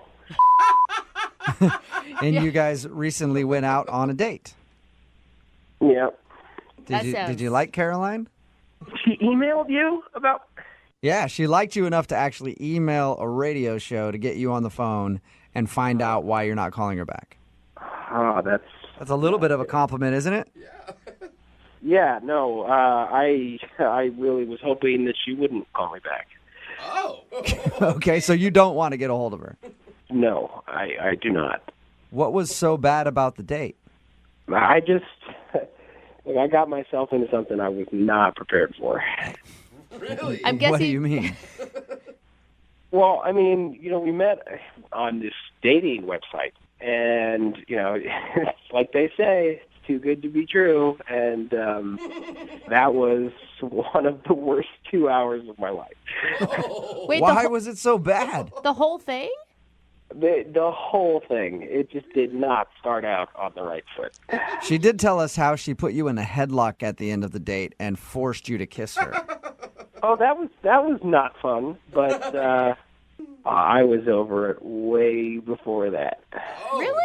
Really? She swore that you kissed her back for like a long time. To try to get her away, she was holding me. You're like, all right, fine, I'll kiss you then. So at what point were you over the date with her then? I was over the date within the first 10 minutes, I think. How could you be over a date in the first 10 minutes? That means that you're not even giving somebody a chance. No, well, we were going over the menu, and the whole time she's talking about how it's her cheat night and how she's got to get her macros and micros, and she just, every single item on the menu, she's talking about its nutritional, value. Yeah. And she goes into her bag and whips out this little blue pill, and she hands it to me, and I go, "What is this?" And she said, "It's a suppository probiotic." Did you just... A suppository probiotic? For her or for you? For me. She wanted you to take a suppository? I've known this girl for 11 minutes, and she hands me a pill and tells me to shove it up my What did you say? I kept saying no, and she just kept insisting that I take it. She's like, "Here, try it. It's really good for you." And I'm like, no, thank you. So after I finally made it clear that I wasn't going to take it, she says, "Well, excuse me, I have to go to the bathroom to take mine." Oh, So she leaves, goes to the bathroom. I'm sitting there wondering if she's being serious, then comes back saying, "Oh, it's so much better. I feel so much better now. Let's eat. Let's have a fun date." Describe that exchange to me again. It's one of the weirdest things I've ever heard. She hands me this pill, and she goes, "Do you know what this is?" And I said, "No, I don't know what it is." And she goes, "Oh, it's a probiotic, specially designed to help promote healthy colon ecology or something." It's colon digestion, if you are listening correctly. What? Hey, Kevin, that's Caroline. She's actually on the other line. Caroline, you were supposed to wait until I called you into the conversation. Yeah, I honestly, I couldn't even wait. I was tapping my feet over here. Like, are you serious right now? Oh, my God, really? I was nice enough, first of all, to share my stuff. I mean, that's expensive stuff, okay? And it's for your digestion. It's for your health. I was just trying to be nice and share my knowledge and share what I know. And yes, it was my cheat night. And honestly, I wasn't going to ruin my digestion for a date. okay? Somebody that I only knew for 11 minutes. Look, Caroline, if you want to go take a suppository, go right ahead. Go in the bathroom. You don't have to tell me. And you don't have to encourage me to join in. I know, but I was just trying to be nice, okay? You were asking me so many questions about fitness, and you were letting me talk about it. No. I got You really... were talking about fitness incessantly, so I was being polite and asking you questions because it was obviously what you wanted to talk about. Well, no offense, but how do you think my body got to look like this if I didn't do all of the things I was talking about? It's good for you. That's why I offered it in the first place. It's gross. That's why I said no. Carly, do you really not see a problem with asking someone to take a suppository? Thank I you. offered it, okay? I offered it. I was nice enough to pull it out of my bag. I let him know what it was about, what it was for. And those suppositories I make myself at home, okay? And I keep them in my bag whenever I know I'm going to have a cheat meal. You make them yourself? Yeah. That's so weird. Yeah, I make them myself. What's wrong with that? She makes her own butt pills. That's impressive, Caroline. Homemade suppositories? Yes, I make them myself because I'm trying to make a fitness line that I want to push, and this is like my baby. This is my number one genius idea, okay? So I've been working on it really, really hard. So, Kevin, she was just trying to share her love of suppository supplements with you. That's all. Why can't she push it at the gym? Why does she have to push it over cocktails? I don't see what the big deal is. I mean, look, for my profile that I'm into fitness, I'm very heavy into it. I'm not talking about the fitness. It's one thing to talk about fitness. It's another thing to try to get me to put a pill up my butt. That is a It's good not point. like I offered to put it in there for you. Okay? I don't understand what the problem is. Hey, Kevin, would you like to go out on a second date with Caroline? No! Are you sure? You're positive? Final answer. I don't even want to go out with this guy anyway. Kevin, you are just not the person that I want at all in my life. So, no thank you. Caroline, maybe in the future, just take it easy on the suppositories for like the first 20 minutes. You know what? I'm not going to change who I am for anybody. So I'll just make sure I look for somebody that is as into fitness as I am, and that's it. Like, I will not change myself. All right. I Well, will bring those suppositories, and I'm going to make a lot of money.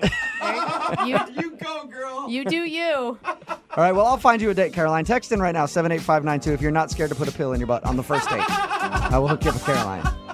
Brooke and Jubal in the morning. Text in at 78592 that says, who doesn't make their own suppositories these days? Oh my God. It's a rough economy. It's Brooke and Jubal in the morning, talking, of course, about today's second date update. Caroline wanted to call a guy named Kevin. We got Kevin on the phone and found out why he wasn't calling her back after the date. Caroline's a fitness buff. She loves it.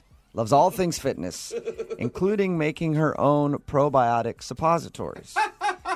And that's not really that bad necessarily, except it's kind of weird. Making butt pills in your kitchen is weird, dude. But she actually, at dinner, excused herself to go pop a pill, not in her mouth, and offered him one. Like, hey, you want a suppository real quick? Let's do this. You want in on this action? Yeah. You can have one if you want. And he was like, I don't know, it just weirded me out that she was like that. And apparently she was kind of like a female meathead, too, the whole time, just talking about fitness and stuff. She put him in a headlock at the end of the date and kissed him. Oh, God. Text in at 78592. Would somebody making their own suppositories at home and then offering you one on a date turn you off? Yes. I will not put anything in my butt on a first date. Maybe a second date. Is that an April Fool's joke?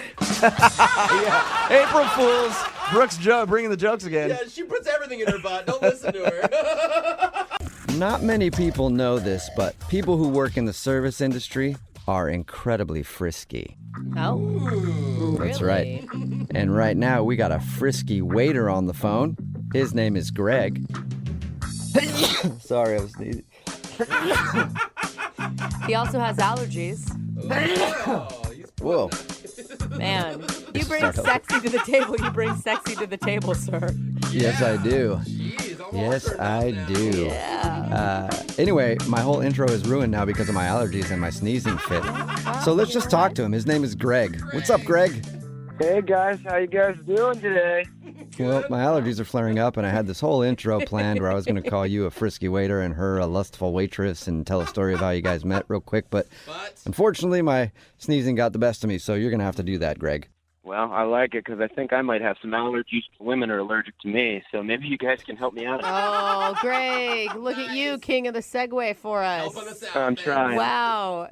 Save the intro so you guys can save me. Yeah. All right. We can stop now, Greg. It's enough. So, Greg, you're a waiter.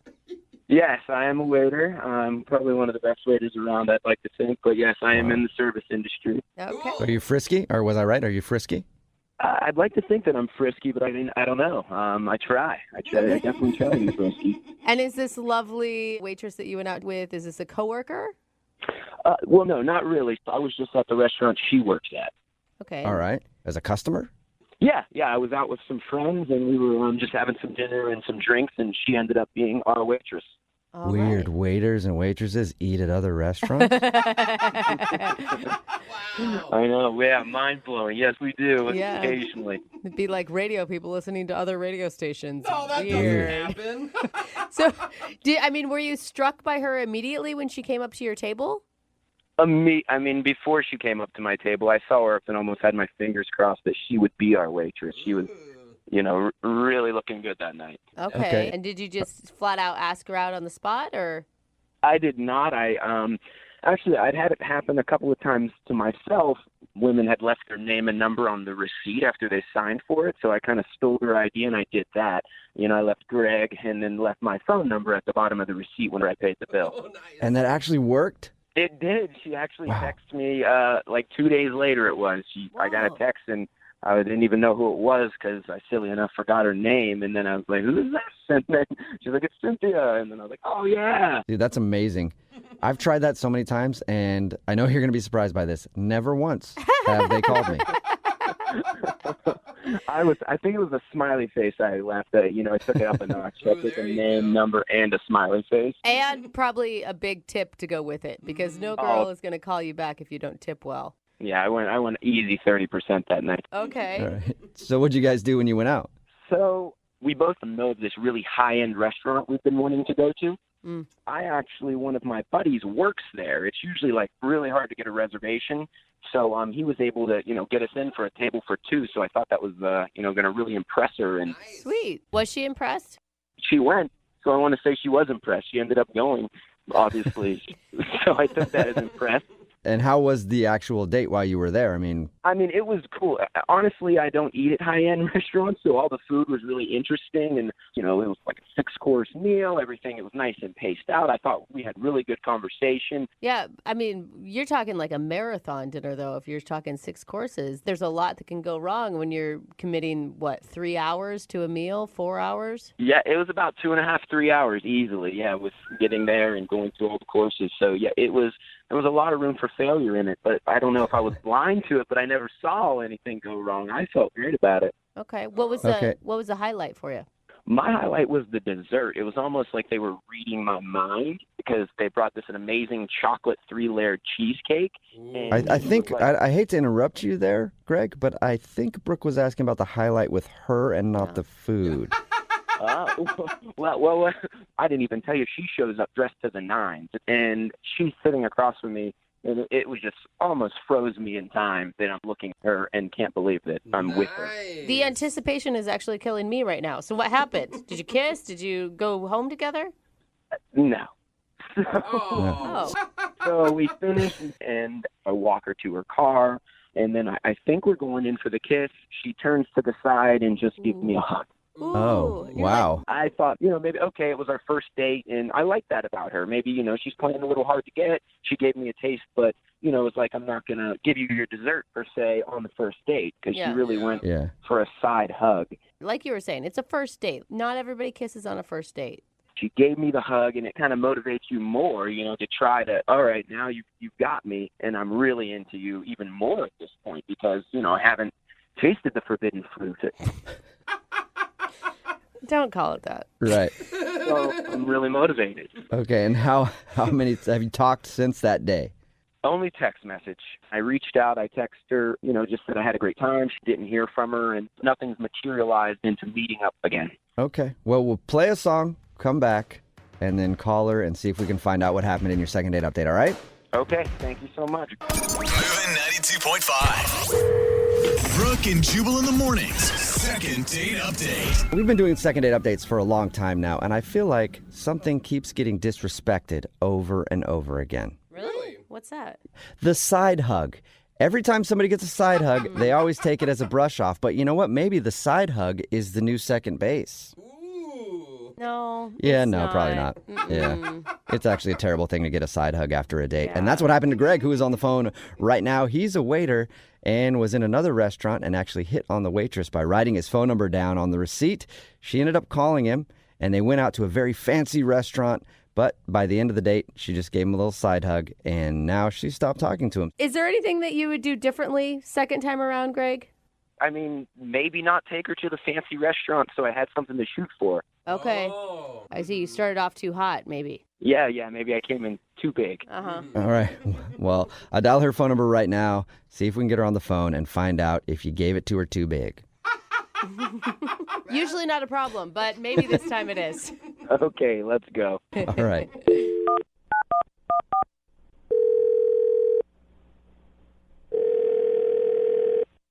Hello, Hi, may I speak to Cynthia? this is she. Hey, Cynthia, how are you? This is Jubal from Brooke and Jubal in the Morning. I'm sorry, what? This is Jubal from Brooke and Jubal in the Morning, the radio show. Okay, okay. Why are you guys calling me? Well, I'm calling you because we recently got an email about you from one of our listeners. I'm sorry. What are you talking about? Who is this again? This is Jubal from So Brooke and freaked Jubal out. in the Morning. It's a radio show. Don't be too And scared. I promise. We do a segment on our show called the Second Date Update. That's where if you go out on a date with somebody and then end up not talking to them after, we call you to find out what happened. So we got an email from a dude named Greg. I'm sorry. No, I don't want to do this. Thank you, though. But we just have a few questions. Yeah, I don't want to talk about this. Okay. Thank you, though. We just want to Okay. ask you a couple questions so that he can find out what happened. That's all. What? Whoa, she just hung up. She left. Did she? Hello? Hey, Greg, was that a sufficient enough answer for you? What is going on? I mean, when she said she didn't want to talk about me, I was hoping we could dig a little deeper, but apparently she really doesn't want to talk about me, huh? Wait, hold on though, Greg. Are you? Because a lot of times we do these things, and then you aren't telling us something that you should be telling us. No, I'm an open book. I'm looking for answers, honestly. I mean, if I could give more information, I would put it all out there. I mean, can you please call her back? Call her again. All right, I'll dial her phone number and try one more time, okay? Thanks, Jubal. Yeah. I'm sorry.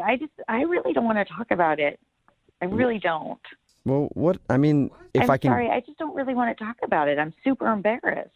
Wait, you're embarrassed? You know, it's my fault. He doesn't have to worry. Wait, are He you didn't like? do anything wrong. Are you in a relationship or something? No, it's nothing like that. It's on me. You know, it was my mistake. I shouldn't have gone out with him. Not his fault. Totally mine. Was it because you guys both work in the service industry or something? You have a rule like you don't date other people in the service industry or something? You know how cops are always like, I don't date other cops. Do they say that? I think so. Yeah. Okay. Do they say that, Cynthia? No, it's not that. It's not that at all. Okay. It's just- I messed up. You messed up? Yeah, I messed up. He doesn't think you messed up. He thinks that you were. I mean, from the sounds of it, he thinks you're perfect. Yeah. Whew. Okay. So that's not a good thing? No, that's fine. It's fine. It's just really awkward. Well, can you just tell us anything? Because he's really curious. Like, he's been beating himself up trying to figure out what happened because he really liked you. Oh, okay. Well, I definitely don't want him to feel bad. So what is it? Okay. Did he tell you guys how he asked me out? Yeah, he said that he left his phone number on the receipt when he was sitting at your table. And we were all shocked that you bought that you wrote him back. I did, and it's probably the last time I'll do something like that. So wait, you regretted the date from the moment you texted him after he hit on you? Okay, here's the thing. The night before, when I was working, another guy left a receipt, and he did pretty much the same thing. He left his name and his number. So I thought I was calling the other guy. He's really attractive. You know, he's definitely more attractive to me than Greg is. Oh, no. You mixed him up. Yeah. So when I contacted Greg, I thought I was contacting the other guy, and I didn't realize it until I was on the date. Oh, man. Oh, no. Yeah, I got the receipts mixed up. Greg's fine. He's fine. He's just not as cute as the other guy. I'm sure he'll be pumped to know that he's fine. No, I don't know what to do, though. I just feel really awkward thinking about it. So that's why you want to talk about it. I was really uncomfortable. Okay, I get. Like, that would be a really weird moment when you show up to a date thinking one guy's going to be there and a totally different guy's going to be there. Yeah. But Greg sounds awesome, and he pulled all these strings for this great date for you. He said you guys had chemistry. I mean... But I just kept thinking while I was eating, you know, God, this would taste so much better if I was with the other guy. You know, I'm sure there's research somewhere that food tastes better when you're with a hotter person. I agree with you on that. Okay. Yeah. Did you, out of curiosity, did you ever go out with the other guy? Yeah, I did. I did. Really? Well, okay, well, listen, the truth is Greg's date was so much better. Then the hotter guy. Yeah, and I feel bad, but the hotter guy was hot, so I... So wait, even though you had a better time with Greg, you still want to pursue hot man? Yeah, he's really hot. He must be.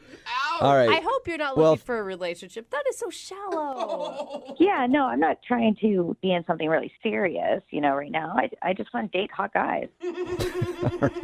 Well, Cynthia, I've been there. I do need to let you know that Greg is actually on the other line listening right now and wants to talk to you. What? Hey, Cynthia, it's not that attractive Greg, apparently. Oh, sorry, dude. What? Sucks. Yeah, it's, I'm a little lost for words right now because, like, I thought you were somebody else. Wait a minute, Greg. You heard everything? You were listening? I heard, yeah, unfortunately, but yes, I heard everything.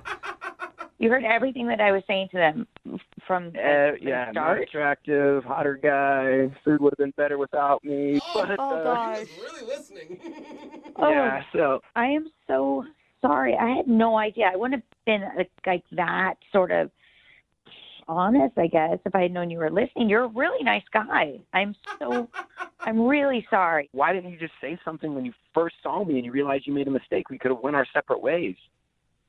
I didn't know what to do. I was sort of horrified, and the mistake was on me, and I didn't want to be rude, you know, and the restaurant was nice. I'd never been there before. I'd always wanted to go.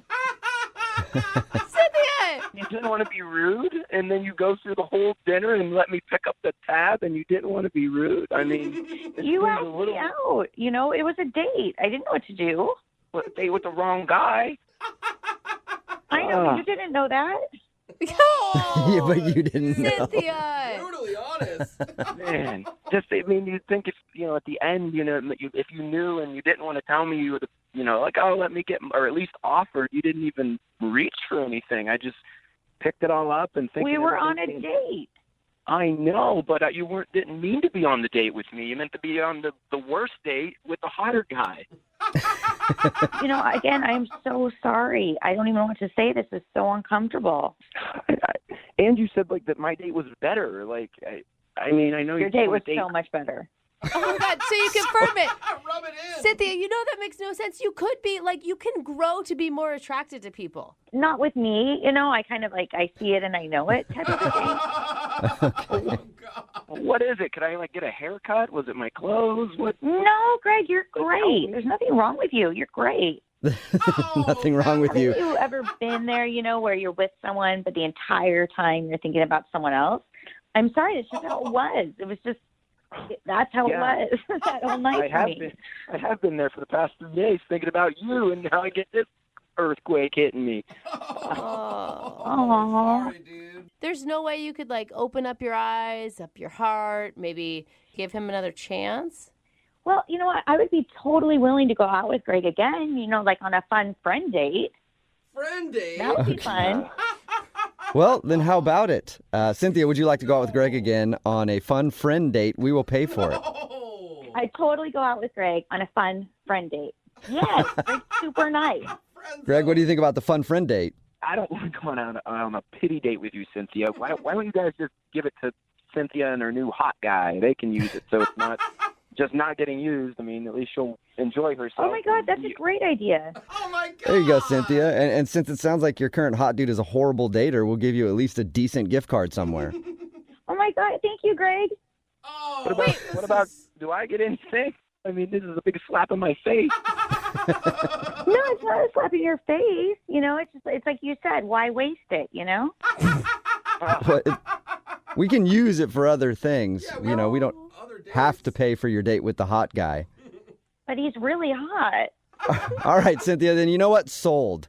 All right, we'll send you out on a date with the hot dude. Oh my God. Oh my God, that's so awesome. Thank you, Yeah. guys. Even Jubal can't refuse a hot man. No, I can't. Brooke and Jubal in the morning. Got a text in at 78592 that just says, the worst part is, I know Greg. Whoa. It's Brooke and Jubal in the morning. Talking about today's second date update. This dude named Greg wanted to call Cynthia. They're both waiters. He was actually at the restaurant she works at. Hit her up and they went out on a date. When we got her on the phone, we found out that she actually thought she was going out with another guy because another dude had slid his number to her too. And she thought she was texting that dude and not Greg. So she showed up and had a less hotter version to go on a date with. But she did end up going on a date with the hot guy and said, even though he's not as cool as Greg, he's a lot hotter, so she'd rather date that guy instead. I feel so bad for Greg. I mean, I know people are texting in right now that they want to go out with him, but still, that's even a pity date. Well, listen, You this know? is how guys are, though. She just has a male mentality. Like, we're like, oh, she's annoying. She won't do this and that, It's but like- she's hot, so I'll take her. It's everyone's mentality. Every once in a while, you need hot and dumb, okay? It's true. But unfortunately for Greg, he had to find out that he's average and pretty fun to be around. Hey, that And is he a lost good out sell. to hot and dumb. We all have. Right, we Everybody all have. Texting in at 78592 right now is on Greg's side and said that she's terrible. At least she was honest about it, though. But the end, when we asked if they'd go on a date, she said that they could go on a friend date, a fun friend date together, and he wasn't interested in that. Come on. No, poor Greg. Yeah, he got screwed over twice. Yeah, and not in a good way. No, definitely not. Remember, if you want to do a second date update, all you have to do is email the show, and we will call the person who didn't. I understand why dating is so hard for people. Why? Especially now. I feel like the bar has been set so low that really all you need are three things to be successful in dating. Really? A pulse, a slight command of whatever language it is that you want to speak on your date, Only slight, and huh? some sort of currency or a working debit card so you can either pay or chip in for the date that you're on, and it should be successful, and you should get a second one. There's already 2 or 3 people that are saying that's too much for I know. me. They're like, I damn, can't- see what I mean? Dating is Yeah. so hard. And Aaron is on the phone right now. Unfortunately for him, his date didn't go very well either. What's up, Aaron? How are you? Hey, Aaron. I'm all right. Hey, yeah, Aaron. So, Aaron, are you talking to yourself or us? I could probably guess why your date didn't go very well. sorry, I'm really nervous. That's okay. Poor thing. My name is not Aaron, but my middle name's Aaron, so we can go by that. How about that? So it's all good, Aaron. You didn't make a mistake there. Cool. All right. Oh well, my gosh. let's get into it. Aaron, tell us a little bit about the girl you want to call today for a second date update. So yeah, this is Melinda. This is? Are you changing your name now, Aaron, No, Jubal. to Melinda? Just give him a No, break. I was Leave saying it alone. this girl is Melinda. My bad. Oh, I'm sorry. okay. I met Melinda on Tinder a couple weeks ago, and we had a date last week, and it was a little strange, but it went. I thought it was a good date, and now I haven't heard anything back from her yet. Okay. And how was it strange?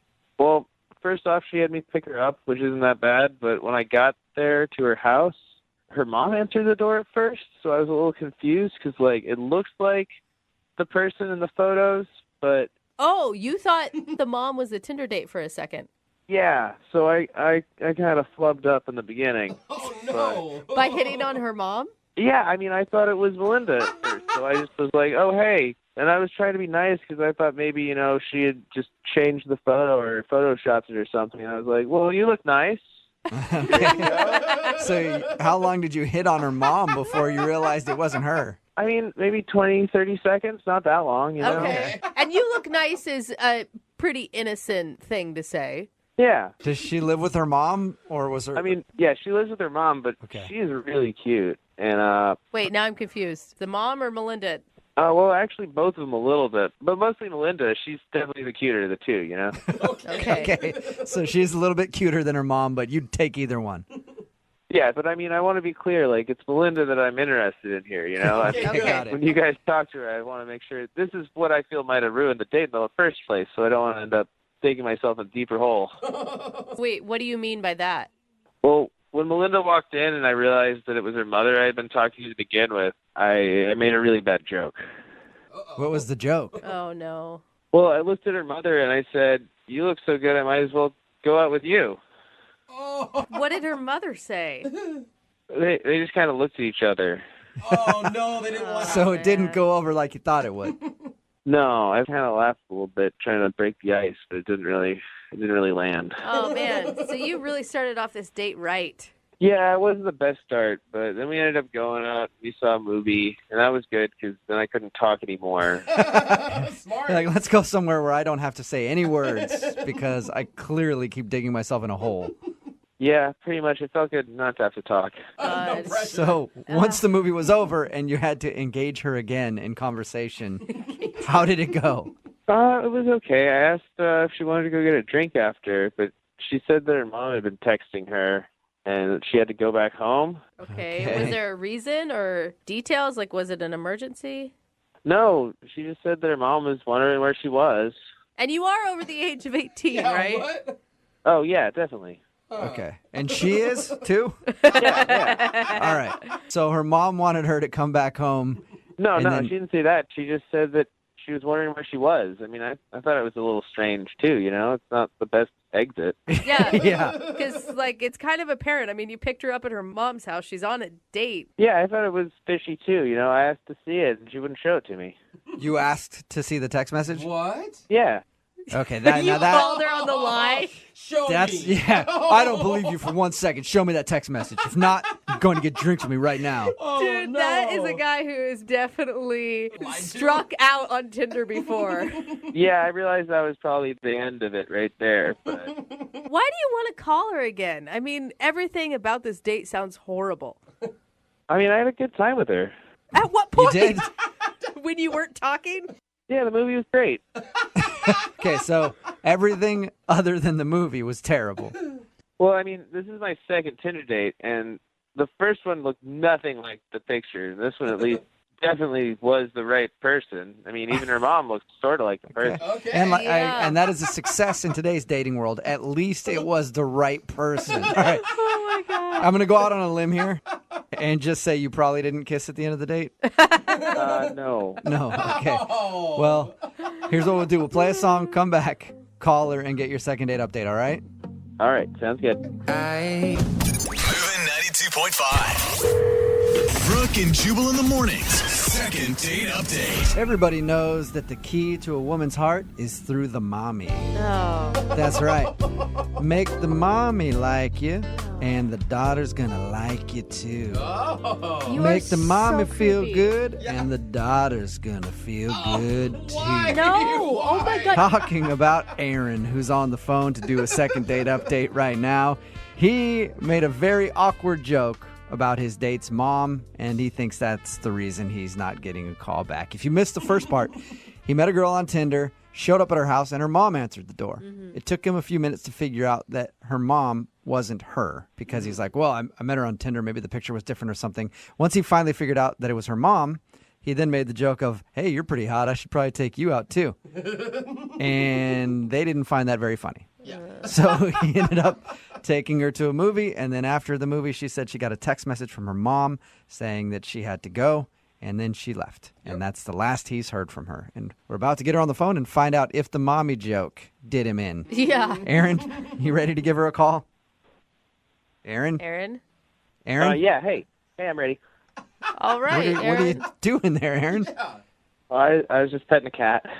Aaron, you have a real knack for making everything awkward in your life, don't you? Yeah. All right. Just petting a cat, huh? All right, Aaron. Yeah, I can understand it. Let's concentrate. How do you not pet a cat? Okay, yeah, I'm ready. Cat's off my lap. All All right, good. I'm going to dial her phone number right now and find out why she's not calling you back, okay? Okay, cool. Thanks. All right. All right. I'm going to dial the phone number. Here we go.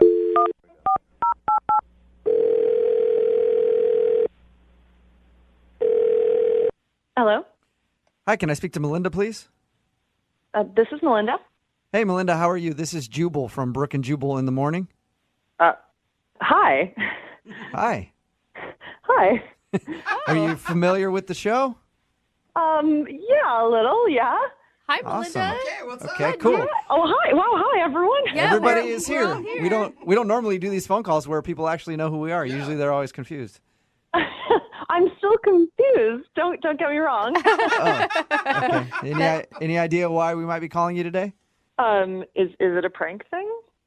No, that would be a really bad prank at this point. Yeah. No. I guess that's true. Congratulations, Melinda. You're about to star in a second date update. Oh, wow. Oh, okay. Yeah. All right. Do you know who would have emailed us?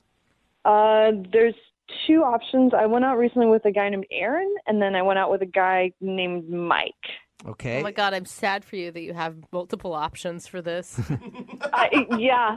No, you're yeah. Well- It's horrible. Don't ever be single.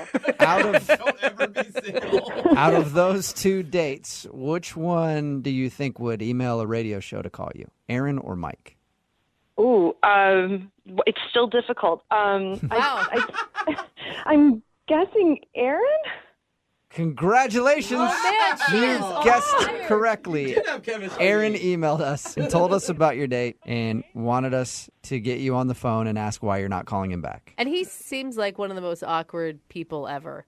He's quite special. Like he's oh God, he's a very special guy. Like he's not like my special guy, but it was a bit of a weird date. Okay. I mean, even his recap of the date sounded kind of weird. Oh, what's his take on it? His take on it was that he showed up to your house, and I guess your mom was there. You live with your mom or something? Yeah. Okay.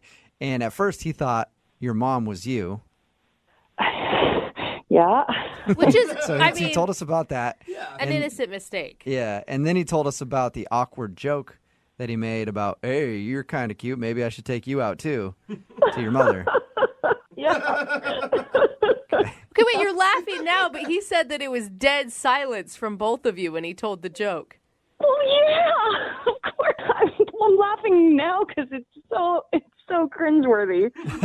The first 10 seconds of your Tinder date, and he's hitting on your mom. Like, And did you know he was joking with that, or did you think he was serious? he didn't really make it that clear. Like he was like. We all hoped he was joking, but like that's why we weren't laughing. All right. So all that happens, he kind of hits on your mom in front of you, and it's awkward, but you still decided to go out to the movies with him. Why? I thought I'd give him a chance. He didn't seem like a mean guy. He was just really awkward. Okay. But that's not even the weirdest thing that he did. It's not. Really? He upped himself. Yes, he stepped up the game. We were standing in line at the movie theater, and he was so nervous. Like, he turned around and he said, you know, like, that comment that I made about your mom, I didn't really mean it. And I said, I know, I don't want to talk about it ever again. And he was like, no, like, you're my type. And I said, thank you, like, I get it. And he takes out his wallet. He's like, no, I'm going to prove it to you. Like, you're really, really my type. And from his wallet, he takes this folded, like, torn out paper from a magazine, and it's like super worn, like, so it's been there for a while. Okay. And he unfolds it, and it's a picture of like a model in a wedding dress. What? And he goes, see, like, she even looks a little like you. Like, this is like my perfect chick. What? Wait. From the magazine? He pulled out a wedding picture of a girl in a bridal gown and said, you're my type because you look like this woman? Yeah, no, he said, like, this is my perfect chick. You even kind of look like her. I always carried her with me to, like, remind me of what I'm after. And whoa. What Yeah. did you say? Yeah. I was speechless. Excuse me, I have something to say. Excuse me, I have something to say. Okay, Aaron, we'll get to you now, I guess. What? Oh, Melinda, that's Aaron. He's actually on the other line listening and wants to talk to you. Yeah. Oh my gosh. Yeah, and if you couldn't hear me over all your chuckling. I have something to say.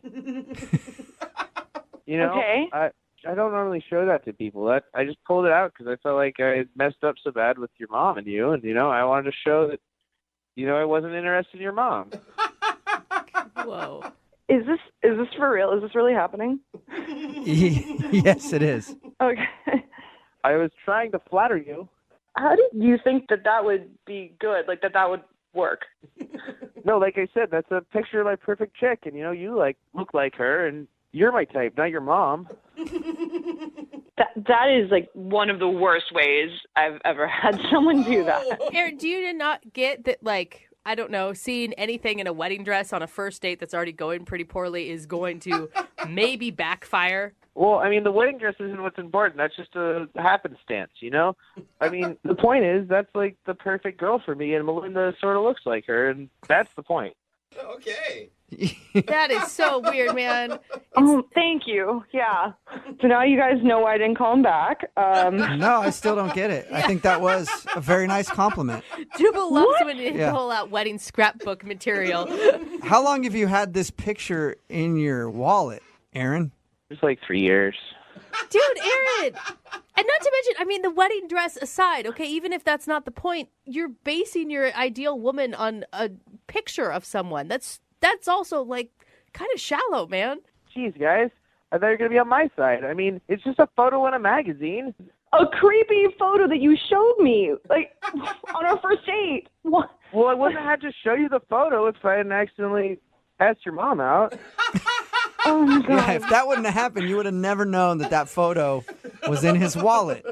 I guess it's good that I knew early on, so thank you. That's great. That's good. Aaron, I mean, I guess you have good intentions, but it sounds like nothing went right on this date.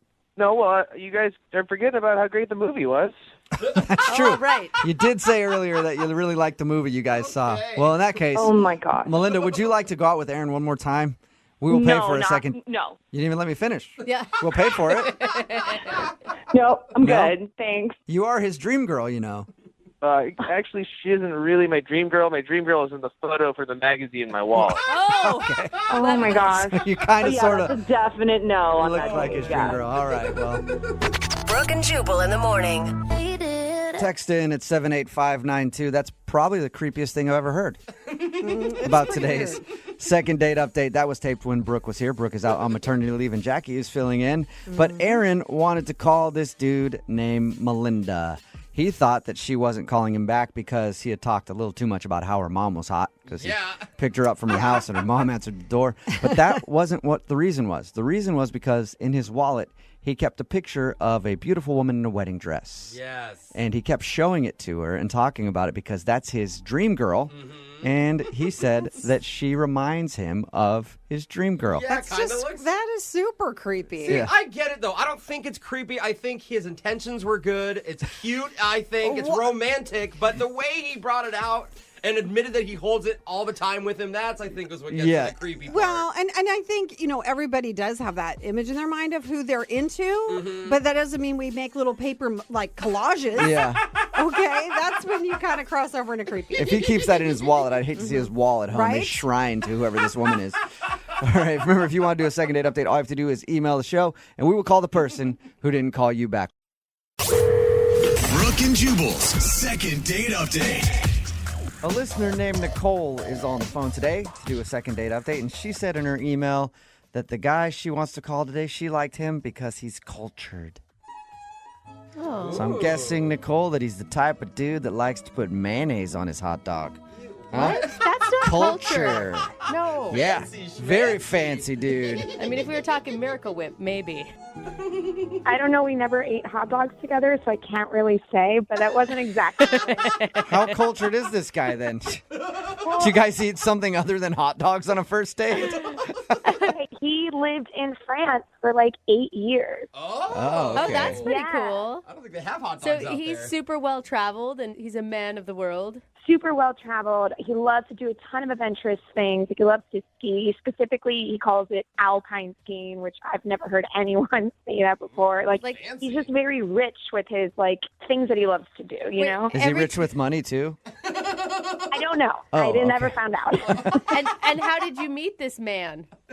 We actually met online on a dating website. Oh, not an alpine skiing enthusiast blog? I actually have never skied before, which he doesn't know. But You're like, the powder. Alpine's the powder. best. I like a lot of going downhill.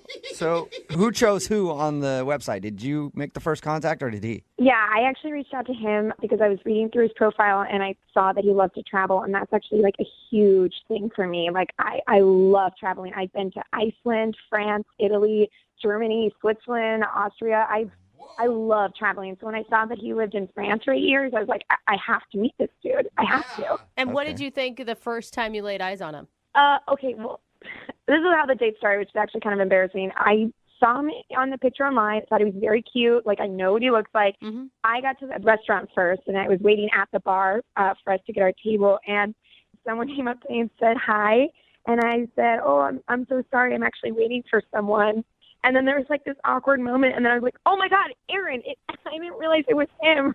Oh, it was him? So you thought just some random dude was coming up to hit on you, and you're like, God, I not don't know. again. I was really nervous. I was really in my thoughts. And I was like, okay, really excited to meet this guy. And I don't know what it was. I wasn't expecting it in that moment. So I didn't realize it was him. And yeah, it was awkward. Did he not look like his picture? No, he did. He looked like his picture. I think it was just, it's like dark lighting in the restaurant. And I don't know. I just was in my thoughts of like, okay, be cool, Nicole, be cool. Okay, that's on a great date. And then he walked up to me and I just wasn't expecting it. So that got things off on a weird start. I'll admit it. Plus, he didn't say bonjour. So I'm sure that totally threw you off. That's it. Yeah, that's what I was expecting. He was cool about that though, right? No, he was. He laughed and, he made some joke about like, how many dates are you going on tonight? And I was like, no, that's not it. And, it was fun. But yeah, when it first started, I was very embarrassed. So how was the date though? Like, how was the conversation? Okay, I thought it was great. Like, you know how most first dates is just very like, so what do you do for a living? I do this. And it's kind of like just stiff, like small talk. Like, because he was in France, we talked about how I just recently traveled there. I was just in Cannes, and I went to a film festival, and I swam in the Mediterranean, and we went back and forth and just bonded over like how beautiful the country was. And I don't know, I felt like a really awesome connection with him. Can I ask, is it Cannes or is it the Cannes Film Festival? It's not important. Well, it's a festival in Cannes, France. Okay, but what's it? Yeah, but the pronunciation, is it Con or Can? It's been driving me nuts my whole life, and I've never been there. Yeah, it's Cannes. It's Cannes. So if you say Con, are you being pretentious? You're just being American. Oh, all right. I thought it was the other way around that was American. Like, I'm going to the Cannes Film Festival. Anyway, so you guys bonded over that. Anything else interesting from the date that we should know about? At the end, I thought I was making a really fun joke because I thought it went really well. When we were saying goodbye, I asked for a French kiss because he's from France. I thought I was being really bold, and I thought things went well, but he kind of just laughed, and he was like, that was a funny joke, and then just hugged me. Ouch. Ouch. That must have hurt. You asked for a kiss in the cutest way possible that you could think of, and he was like, that's funny. Yeah. How did you recover from that, or did you? I just told myself, like, not everyone wants to kiss on the first date, and maybe that's just not his thing. And I walked away still feeling pretty good until I haven't heard from him for a week. So. And how many times have you tried to call him? I've called him twice, and his phone has been off. And then I sent a couple texts just to be like, are you still alive? And nothing. So that's why I reached out to you guys. Yeah, that's quite a bit. Okay, and his name is Aaron, you said? Yeah, Aaron. All right, well, we'll play a song, come back, call Aaron, and get your second date update, okay? Okay, thank you guys. Yeah, hang on. Moving 92.5. Brooke and Jubal in the mornings. Second date update. If you're just joining us for today's second date update, Nicole is on the phone, and she wants to call a guy named Aaron. The two of them bonded over their love of France. They went out to dinner and talked about how they both have traveled there and experienced the Champs-Élysées, Versailles, and then gorgeous. walked around the Louvre Museum and checked that out for a bit. Just two cultured individuals talking about what they saw over there in Francois. Oh, no. Nicole? You're so American. Nicole? Nicole? Yes. Oh, I'm here. did it- I was really enjoying the music. Did it feel like you were out to dinner with Aaron all over again, the way that I was speaking? Yeah, that definitely did. I, too, am a very cultured individual. So Nicole met Aaron online. They both have traveled a lot. They bonded over that. They went out to dinner. But at the end of the night, she said, hey, how about a French kiss? I get it, because we've both been to France. And he said, that's a funny joke, and gave her a hug. So no kiss, and now no phone call for over a week. So we're going to get him on the phone and see if we can find out why. I'm going to dial this phone number right now and see if he picks up, okay? Okay. All right, here we go.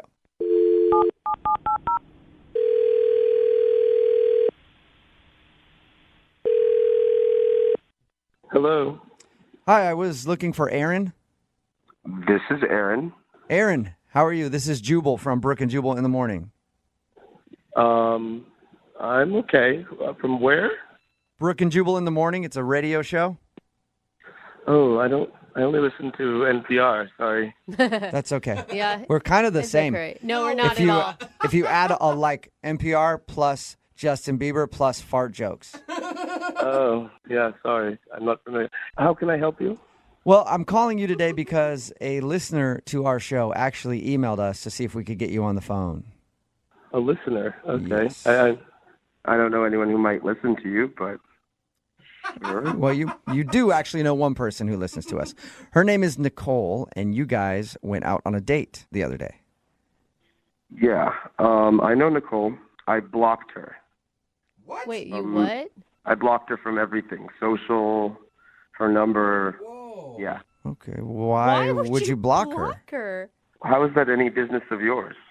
Well, because she emailed us and wanted us to get in touch with you because we do a segment on our show called the Second Date Update. That's where if you go out on a date with somebody and then don't call them afterwards, they email us to see if we can get you on the phone and ask what went wrong. So she was curious why you weren't calling her back, and I guess we know now that you've blocked her, but she wanted to know why. Oh, so you're going to tell her? Yeah, that's the whole point. We get the info from you, and then we pass it along to her. Okay, I think this could be good for her to know, actually. Okay, so what would you like us to tell Nicole? Well, tell Nicole that it's been done, it's been played out, and she needs to shake it up a little bit. Wait, is she like harassing you or something, and that's why you blocked her? Is that what you mean by it's been played out or something? No, I mean, tell her she needs to stop being so average. What? Being so average. What is that? Okay, was- and Very average. what about That her was is mean. so average? I mean, not to be mean. I mean, it's just how she is. But, you know, it's the same American thing. The girl who thinks she likes to travel and is so cultured, but really isn't.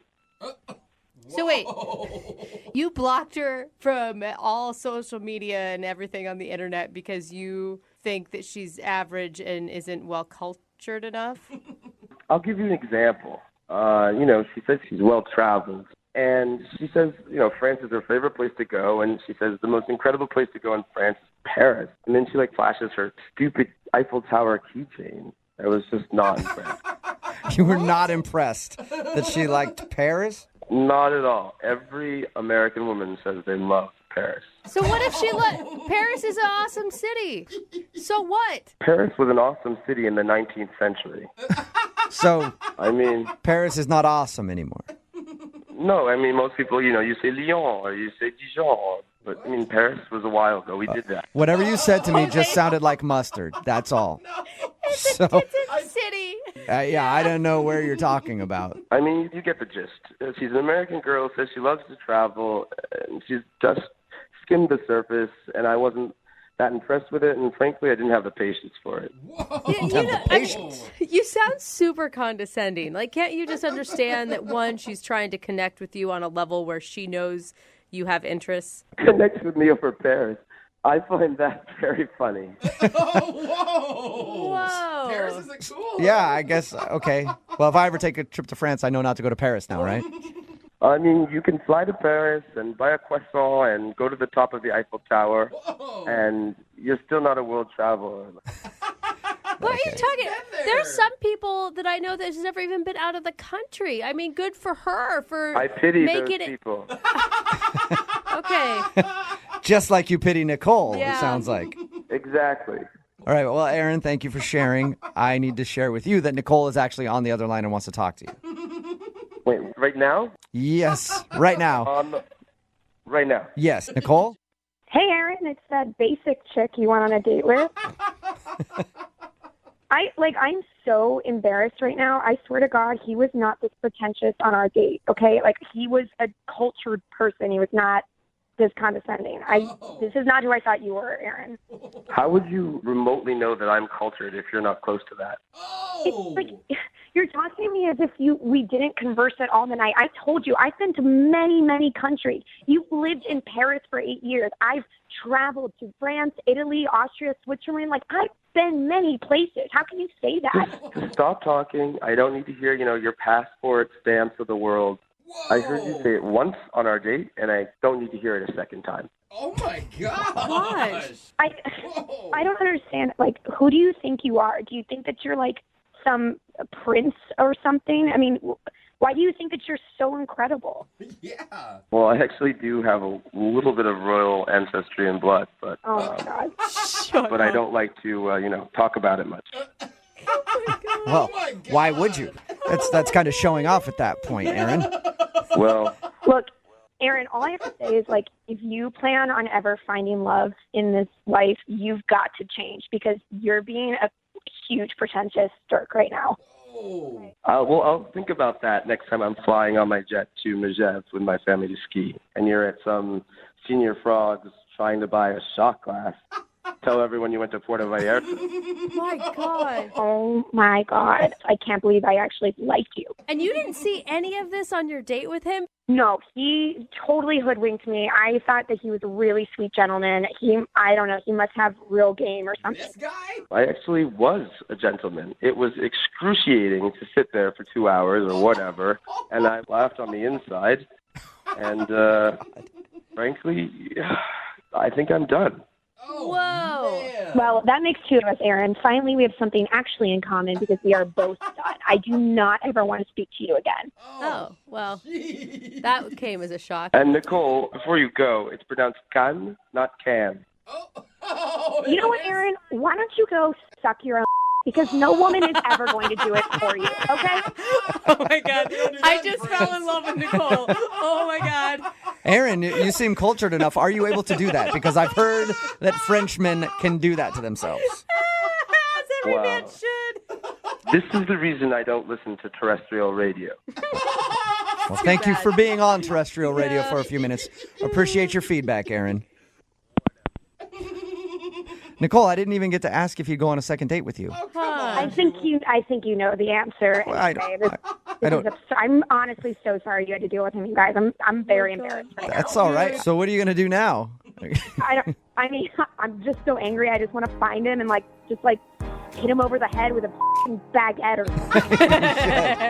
Brooke and Jubal in the morning. Text in at 78592 that says, if that guy's so classy, why is he meeting up in a bar with a woman he's meeting on social media?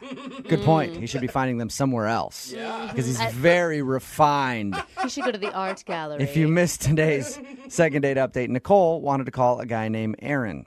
While they were out on their date, they bonded about how they both like to travel. Well, that's- she thought they bonded Yeah. about how they both like to travel, but apparently she's very basic when it comes to traveling, and he knows because he grew up in Europe. So the fact that she liked Paris was just ridiculous because, of course, every American woman likes Paris. Actually get out and experience the country, you idiot. Which is so stupid because, even here in America, I think it's really cool to go to New York City still. Yeah. And it's Yeah, kind of you the same. would. Yeah. You would. It's kind of the same thing. Try going to Kentucky. All right, go to actual America and experience it for once. Everyone goes to New York. You're so lame with your New York keychain. Would you go to the Times Square as well? Ooh, the bright lights. Yeah, shiny things often hold my attention because I'm an idiot. No, thank you. Was basically how he acted the whole time. You could. It really was. You could hang out with him. Maybe I should. Yeah, I mean, maybe you two are actually BFFs and you didn't know it. He actually got offended because she had an Eiffel Tower keychain. Which is so weird. Oh, man. yeah. Buy a trinket. Buy a trinket from the Eiffel Tower. Oh, God. Try to challenge yourself for once. Anyway, they agreed not to go out because he's kind of a D-bag. Yeah. And then she said something at the end that I can't repeat on the radio. Oh, I love her. But she told him that he should service himself in a certain way. Mm-hmm. And I feel like he probably is thinking about that now. Like, I bet you I could. I don't need a woman. I should probably learn to do that anyway. Isn't every because I man- know almost everything else. Isn't every man thinking that right now? Yeah. You're like, oh, wait a minute. Wait, hold on a second. Gave me a good idea.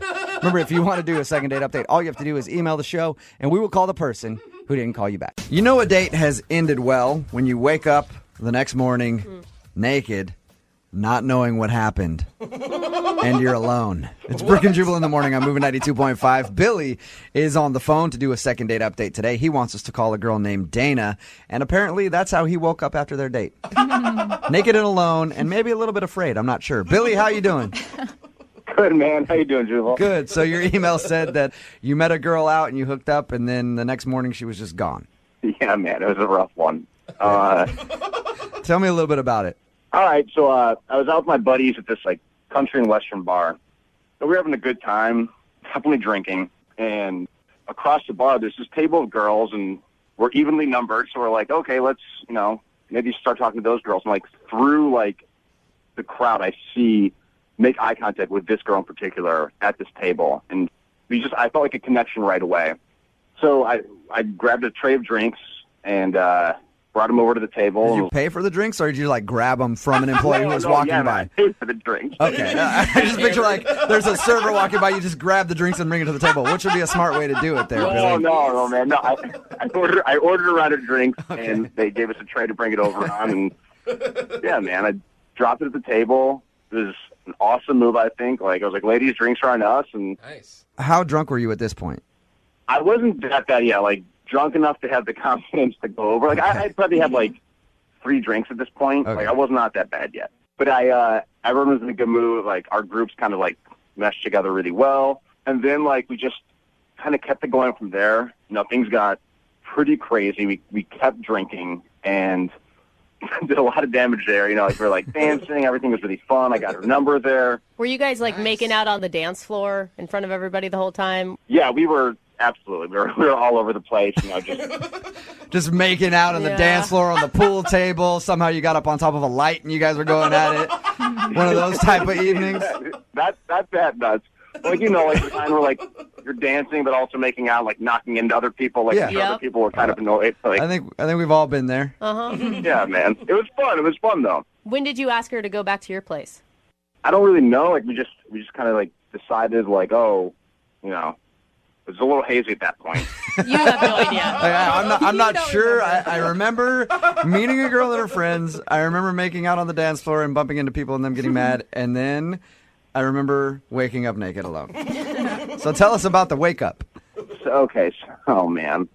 I woke up the next day totally naked, and I woke up to my front door closing. Oh, so you woke up as she was leaving.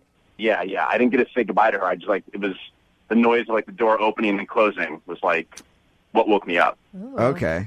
And I'm naked, my head is pounding, and I look all over my place. There's empty beer bottles. We clearly came home and drank more, which is crazy. And I had no idea. All I know is I felt horrible, body-wise.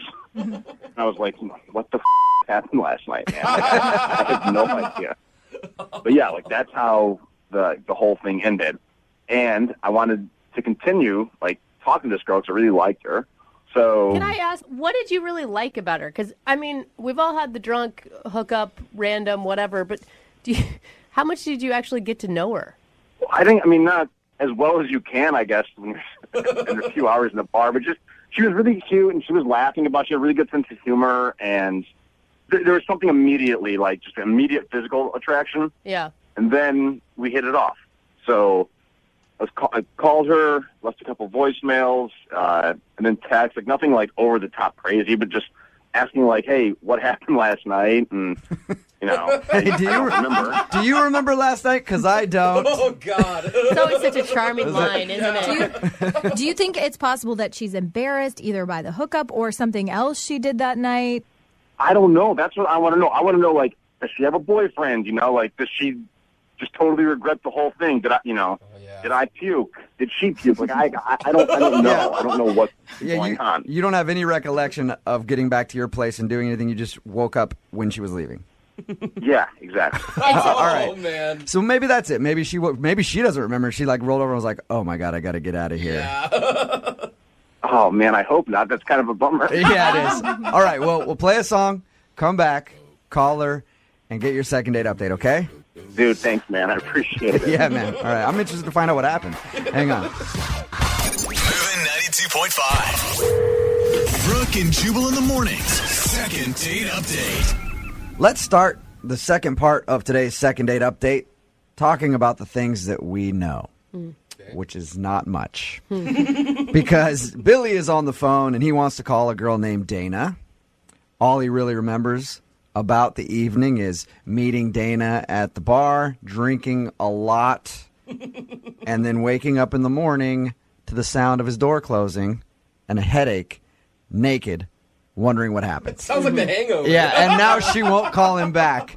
Billy, are you about ready to give Dana a call and see if we can figure out what happened with your evening? Yeah, man, let's do this. I just want to know what's going on, you know. I forgot to ask you, was there any indication that she actually wanted to see you again? I mean, maybe she was just looking for a one-night hookup. Oh, yeah.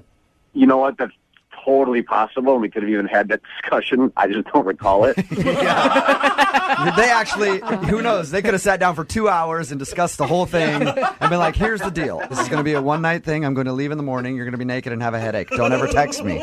And then you blew it, Billy, by texting her to try to get a hold of her. All right. I'm going to dial the phone number right now, see if we can get her on the phone, okay? Thanks, man. Okay, here we go.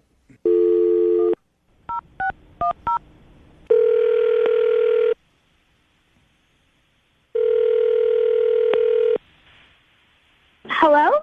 Hi, can I speak to Dana, please? This is Dana. Could I ask who's speaking? This is Jubal from Brooke and Jubal in the Morning. How are you? What? This is Jubal from Brooke and Jubal in the Morning, the radio show. I'm sorry, do you have the wrong number? I don't think so. Is this 26010? Yeah. Then, yeah, you're the Dana that I want to be calling. Are you busy right now? Hold on. What's this about? Well, my name is Jubal from Brooke and Jubal in the Morning. Okay. We do a segment on our show that's called the Second Date Update. It's where if you go out on a date with somebody and then you don't call them back after that date, they email us to see if we can get you on the phone and ask why you're not calling them back. And somebody emailed us about you. Who? His name is Billy. You guys didn't really have so much of a date as you hooked up one night, and he's been trying to get a hold of you. Wait, what? You remember meeting Billy? Yeah, I remember meeting him. Okay, well, he's wondering why you're not calling him back. He talked to us, and he told us all about meeting you and how much he thought you guys hit it off, and he's curious to find out, if he did something wrong or... Did he tell you guys about what happened that night? Well, I don't want to blow him up too much, but he said the details were a little bit hazy because you guys were drinking a lot, but he remembers meeting you, dancing, kind of making out, and then waking up in the morning and you were leaving. There was definitely a little bit that went on in between those events. Okay. Do you mind talking to us for a minute and telling us what that is? Let's just say that it was one of the more traumatic things that's happened to me in my romantic life. Whoa. It was traumatic. Yeah. What did he do that was traumatic? Honestly, I feel uncomfortable even saying it out loud again because it was easily the worst night I've ever had in my entire life. Whoa. Was he that bad in bed? Kind of. He kind of was. Okay. Oh my gosh. All right, now I'm really curious because he doesn't remember anything. Well, good for him because I will never ever forget it. All right. But God, you I'm stayed. dying right now. Yeah, you stayed the night. Like it couldn't have been that horrible. What happened? Well, I stayed the night because I was too drunk to do anything. Oh, so if you were less drunk, you would have left in the middle of it, or yeah. I don't know. What? So what? Can you tell us what happened? He wants to know. He's willing to hear whatever it is you have to say. So the lights are off, and we're not wearing any clothes, and it's like all about to go down for us, and I felt this like weird kind of like wet thing kind of like roll down my spine. What? Roll down your what? The back of my spine. The back. Okay. So I'm like, maybe he's sweating, or I don't know, maybe I'm sweating and don't know it, or Yeah. there's like something going on that I don't know about. And so he immediately like pulls away from me, and I'm like, what's going on? And he goes, my tooth fell out. He lost his tooth down your back? Swear to God. Oh, my God. And what did you say at that point? I was like, are you kidding? Uh-huh. But he's like, I just went to the dentist and they were wiggling around with my tooth. I just got an implant. He's like, so it must have just fallen out. So it was a fake tooth. It didn't get knocked out. It just fell out. No, yeah, it wasn't real. It was like an implant that I guess didn't work out. And so I was like, I was like absolutely shocked, like stopped in my tracks. Yeah, when you're making out with somebody and a body part falls out. Yeah, exactly. It's gonna be shocking. Right. So like he immediately like turns the lights on and he's like, can you help me find it? Can you help me put it back in? Wait, okay. Were you guys naked at this point searching for his tooth? Yes. That's With awesome. treasure hunts on. That's amazing. So we looked like all over the place. We looked through the sheets. We looked like under his bed. Yeah. And about after like 10 minutes, we found it. And I gave it to him, and he was like, I'll put it in myself. And I was like, great. Yeah. Okay. And I was like, okay, I need to go to the bathroom because I like literally had the willies. Like I had to like. Well, you just had somebody's tooth fall out and roll down your back. I think that would gross anybody out. Yeah. I was like disgusted, right? And I was like, okay, come out, like ready to be like, okay, dude, like let's cool it. And he was totally passed out asleep. Oh, Dana, I'm going to go ahead and say I understand why you're not calling him back. Well, I appreciate the support because it was absolutely disgusting. Okay. Yeah. Well, Dana, I should let you know right now that Billy is actually on the phone. Hey, Dana, I'm... What? Man, Oh my God, can't- Billy, I am so sorry. I had no idea you were on the line. Well, I mean, it's cool. I'm like mortified that happened. It's super embarrassing. Like I don't remember it. I'm sorry that it happened. Like no one should have to go through that. But I mean, you have to admit it's kind of funny, right?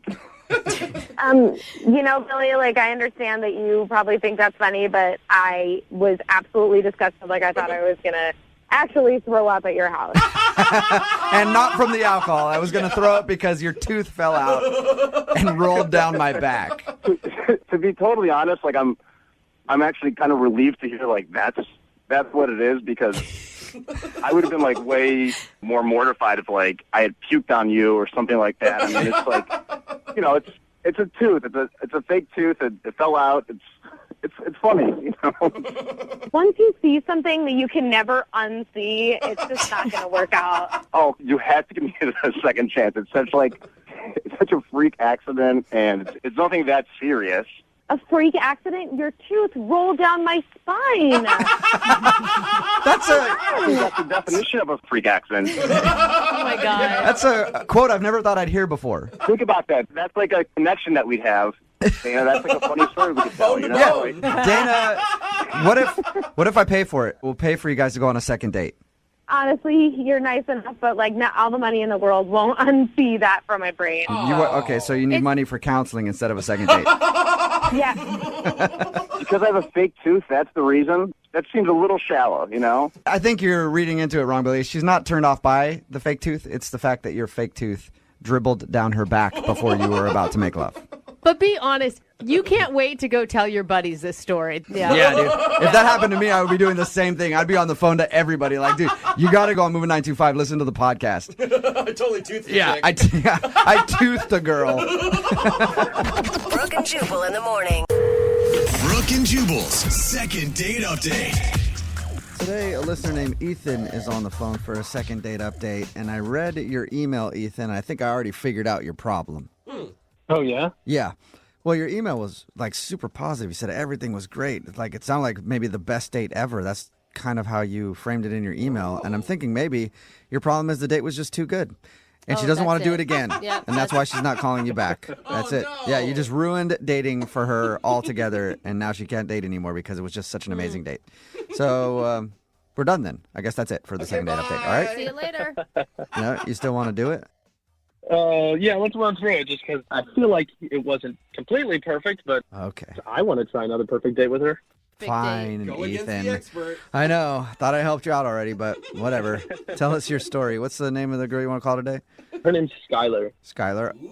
Okay. Yeah, and we actually met on a dating app, which I'm kind of totally averse to, but I've been on this dating app for maybe about a year at this point, so I feel like I've kind of seen the gamut. So you're a little jaded and your expectations weren't real high is what it sounds like.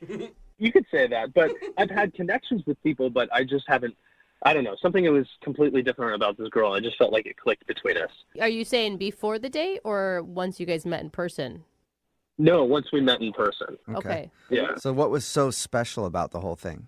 I don't know. I mean, I just feel like there were so many Me Too's in the conversation. You know, like she would be saying something and I would be like, oh my God, me too. Hmm.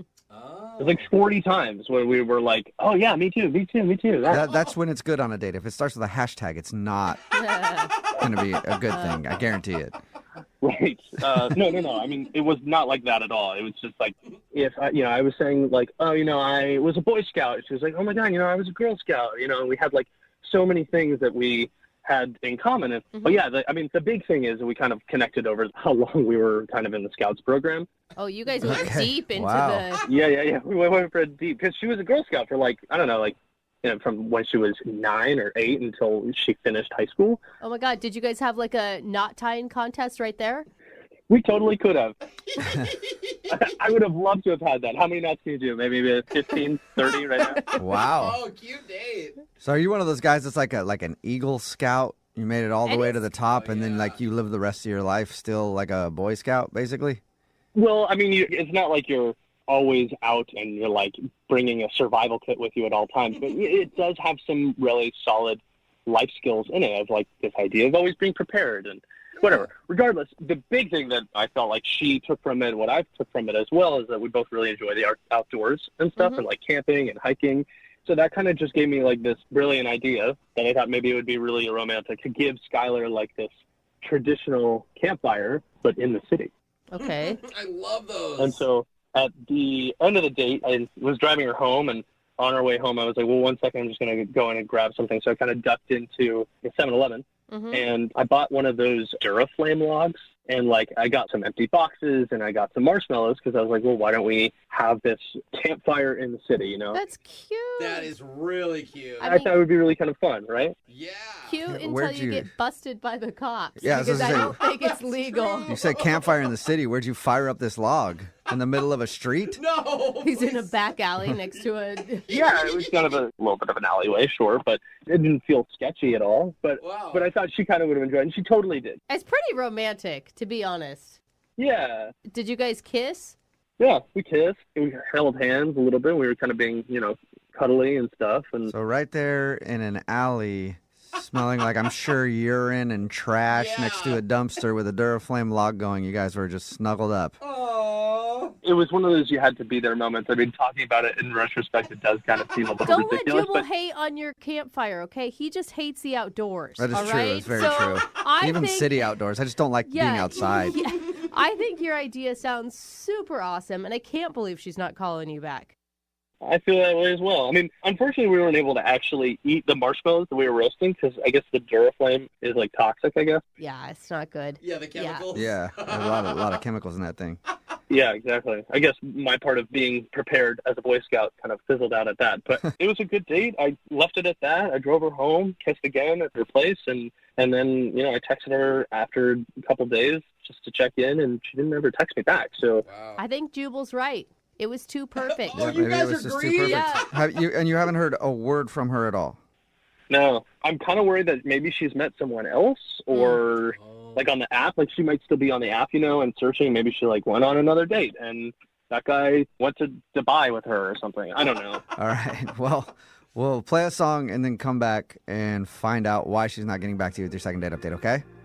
All right. Thanks a lot, guys. All right. Hang on. Moving 92.5. 102.5. Brooke and Jubal in the mornings. Second date update. Hey, Ethan, how many fingers do you use? What? Whoa, what the? I'm sorry. What? I should clarify. Let me clarify that first. My mind went somewhere. If you're just tuning in for today's second date update, Ethan is on the phone, and he went out on a date with a girl named Skylar. They both bonded over the fact that they grew up in the Boy Scouts and the Girl Scouts, and they did it pretty much all their life. And that's why I was trying to remember, like, the salute. Is it you using 3 fingers or 2 fingers? Oh, the salute. What's the Boy Scout salute? It's 3. 3? It is It's 3. gotta be 3. What about the 1? Where does that go? All right. Is it 2 and the 3 and the... No, Never. that is That's going. not where that saying comes from. Maybe don't I got think the so. motto mixed up. I don't Yeah. know. Anyway, obviously I wasn't involved in that stuff. 2 in the Eagle Scouts, 1 in the Is Girl Scouts. is that it? Some, I don't Okay, know. You guys both Anyway, move on quickly. Ethan went out with Skylar. They bonded over the fact that they were both involved in the Girl Scouts and Boy Scouts. They had a really good date.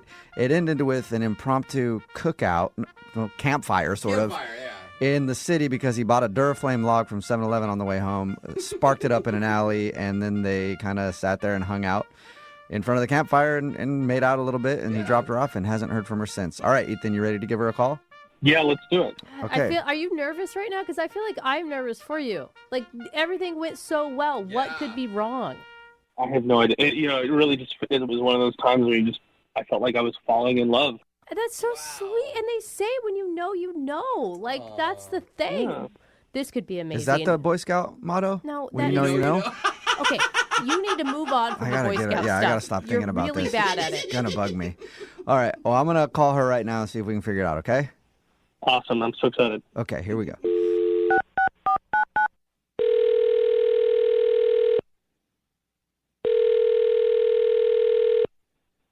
Hello? Hi, may I speak to Skylar? This is her. Hey, Skylar, how are you? This is Jubal from Brooke and Jubal in the morning. I'm good. Nice. Um, Oh, I should continue the. This I is should continue awkward. speaking to you. Have you heard of the radio show Brooke and Jubal in the morning before? Yes, I haven't listened to it, but a friend of mine listens to that show. Okay. Well, that's where I'm calling from, and we do a segment on our show called the Second Date Update. You probably don't know what that is, so I'll explain it. It's where if you go out on a date with somebody and then end up not calling them back after, that person can email us to get you on the phone and figure out what happened. And we got an email about you from a dude named Ethan. Sorry, a scout named Ethan. Wait, oh my God, this is a second date update? Yes, yes, it is. So your friend has told you about those? Yes. Well, congratulations, because you're about to be the star of one, because Ethan is wondering why you won't call him back after what he describes as a great first date. What did he tell you about the date? Oh my God, he He- told us that it was amazing. Yeah, he told us that you guys really connected. You had a lot of Me Too conversations where it's like, I like this, me too. I like this, me too. And ended the date with he bought a Duraflame log, and then you guys had a campfire in the middle of an alleyway. And it sounded more romantic the way that he told it. But and you guys made out and everything else. He thought it was great, but now you're not calling him back, and he doesn't know why. Yeah, I mean, the fire was a really sweet sentiment, I guess, but Even though you couldn't eat whatever you were cooking over the fire because of the chemicals from the Duraflame log? yeah, also, I don't know how contained that was, so.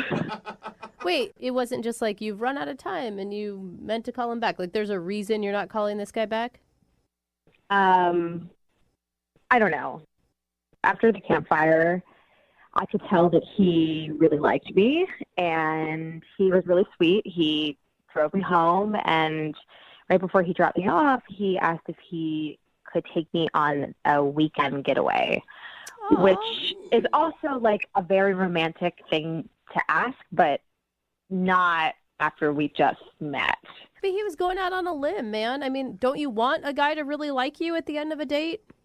Well, yeah, of course, but I just assumed that he wanted to do that because he was just trying to hook up with me. Oh, so you're thinking that he doesn't want to go on a weekend getaway for romance. He just wanted to take you away so he could hook up with you. Yeah, it's not just the fact that he asked me to go on a weekend getaway. It's the timing, you know? Like, he asked me and he wants to go that fast. Like, he wants to go next weekend. And that's a red flag because how fast is he moving in other aspects? You know, does he not know how to have a relationship?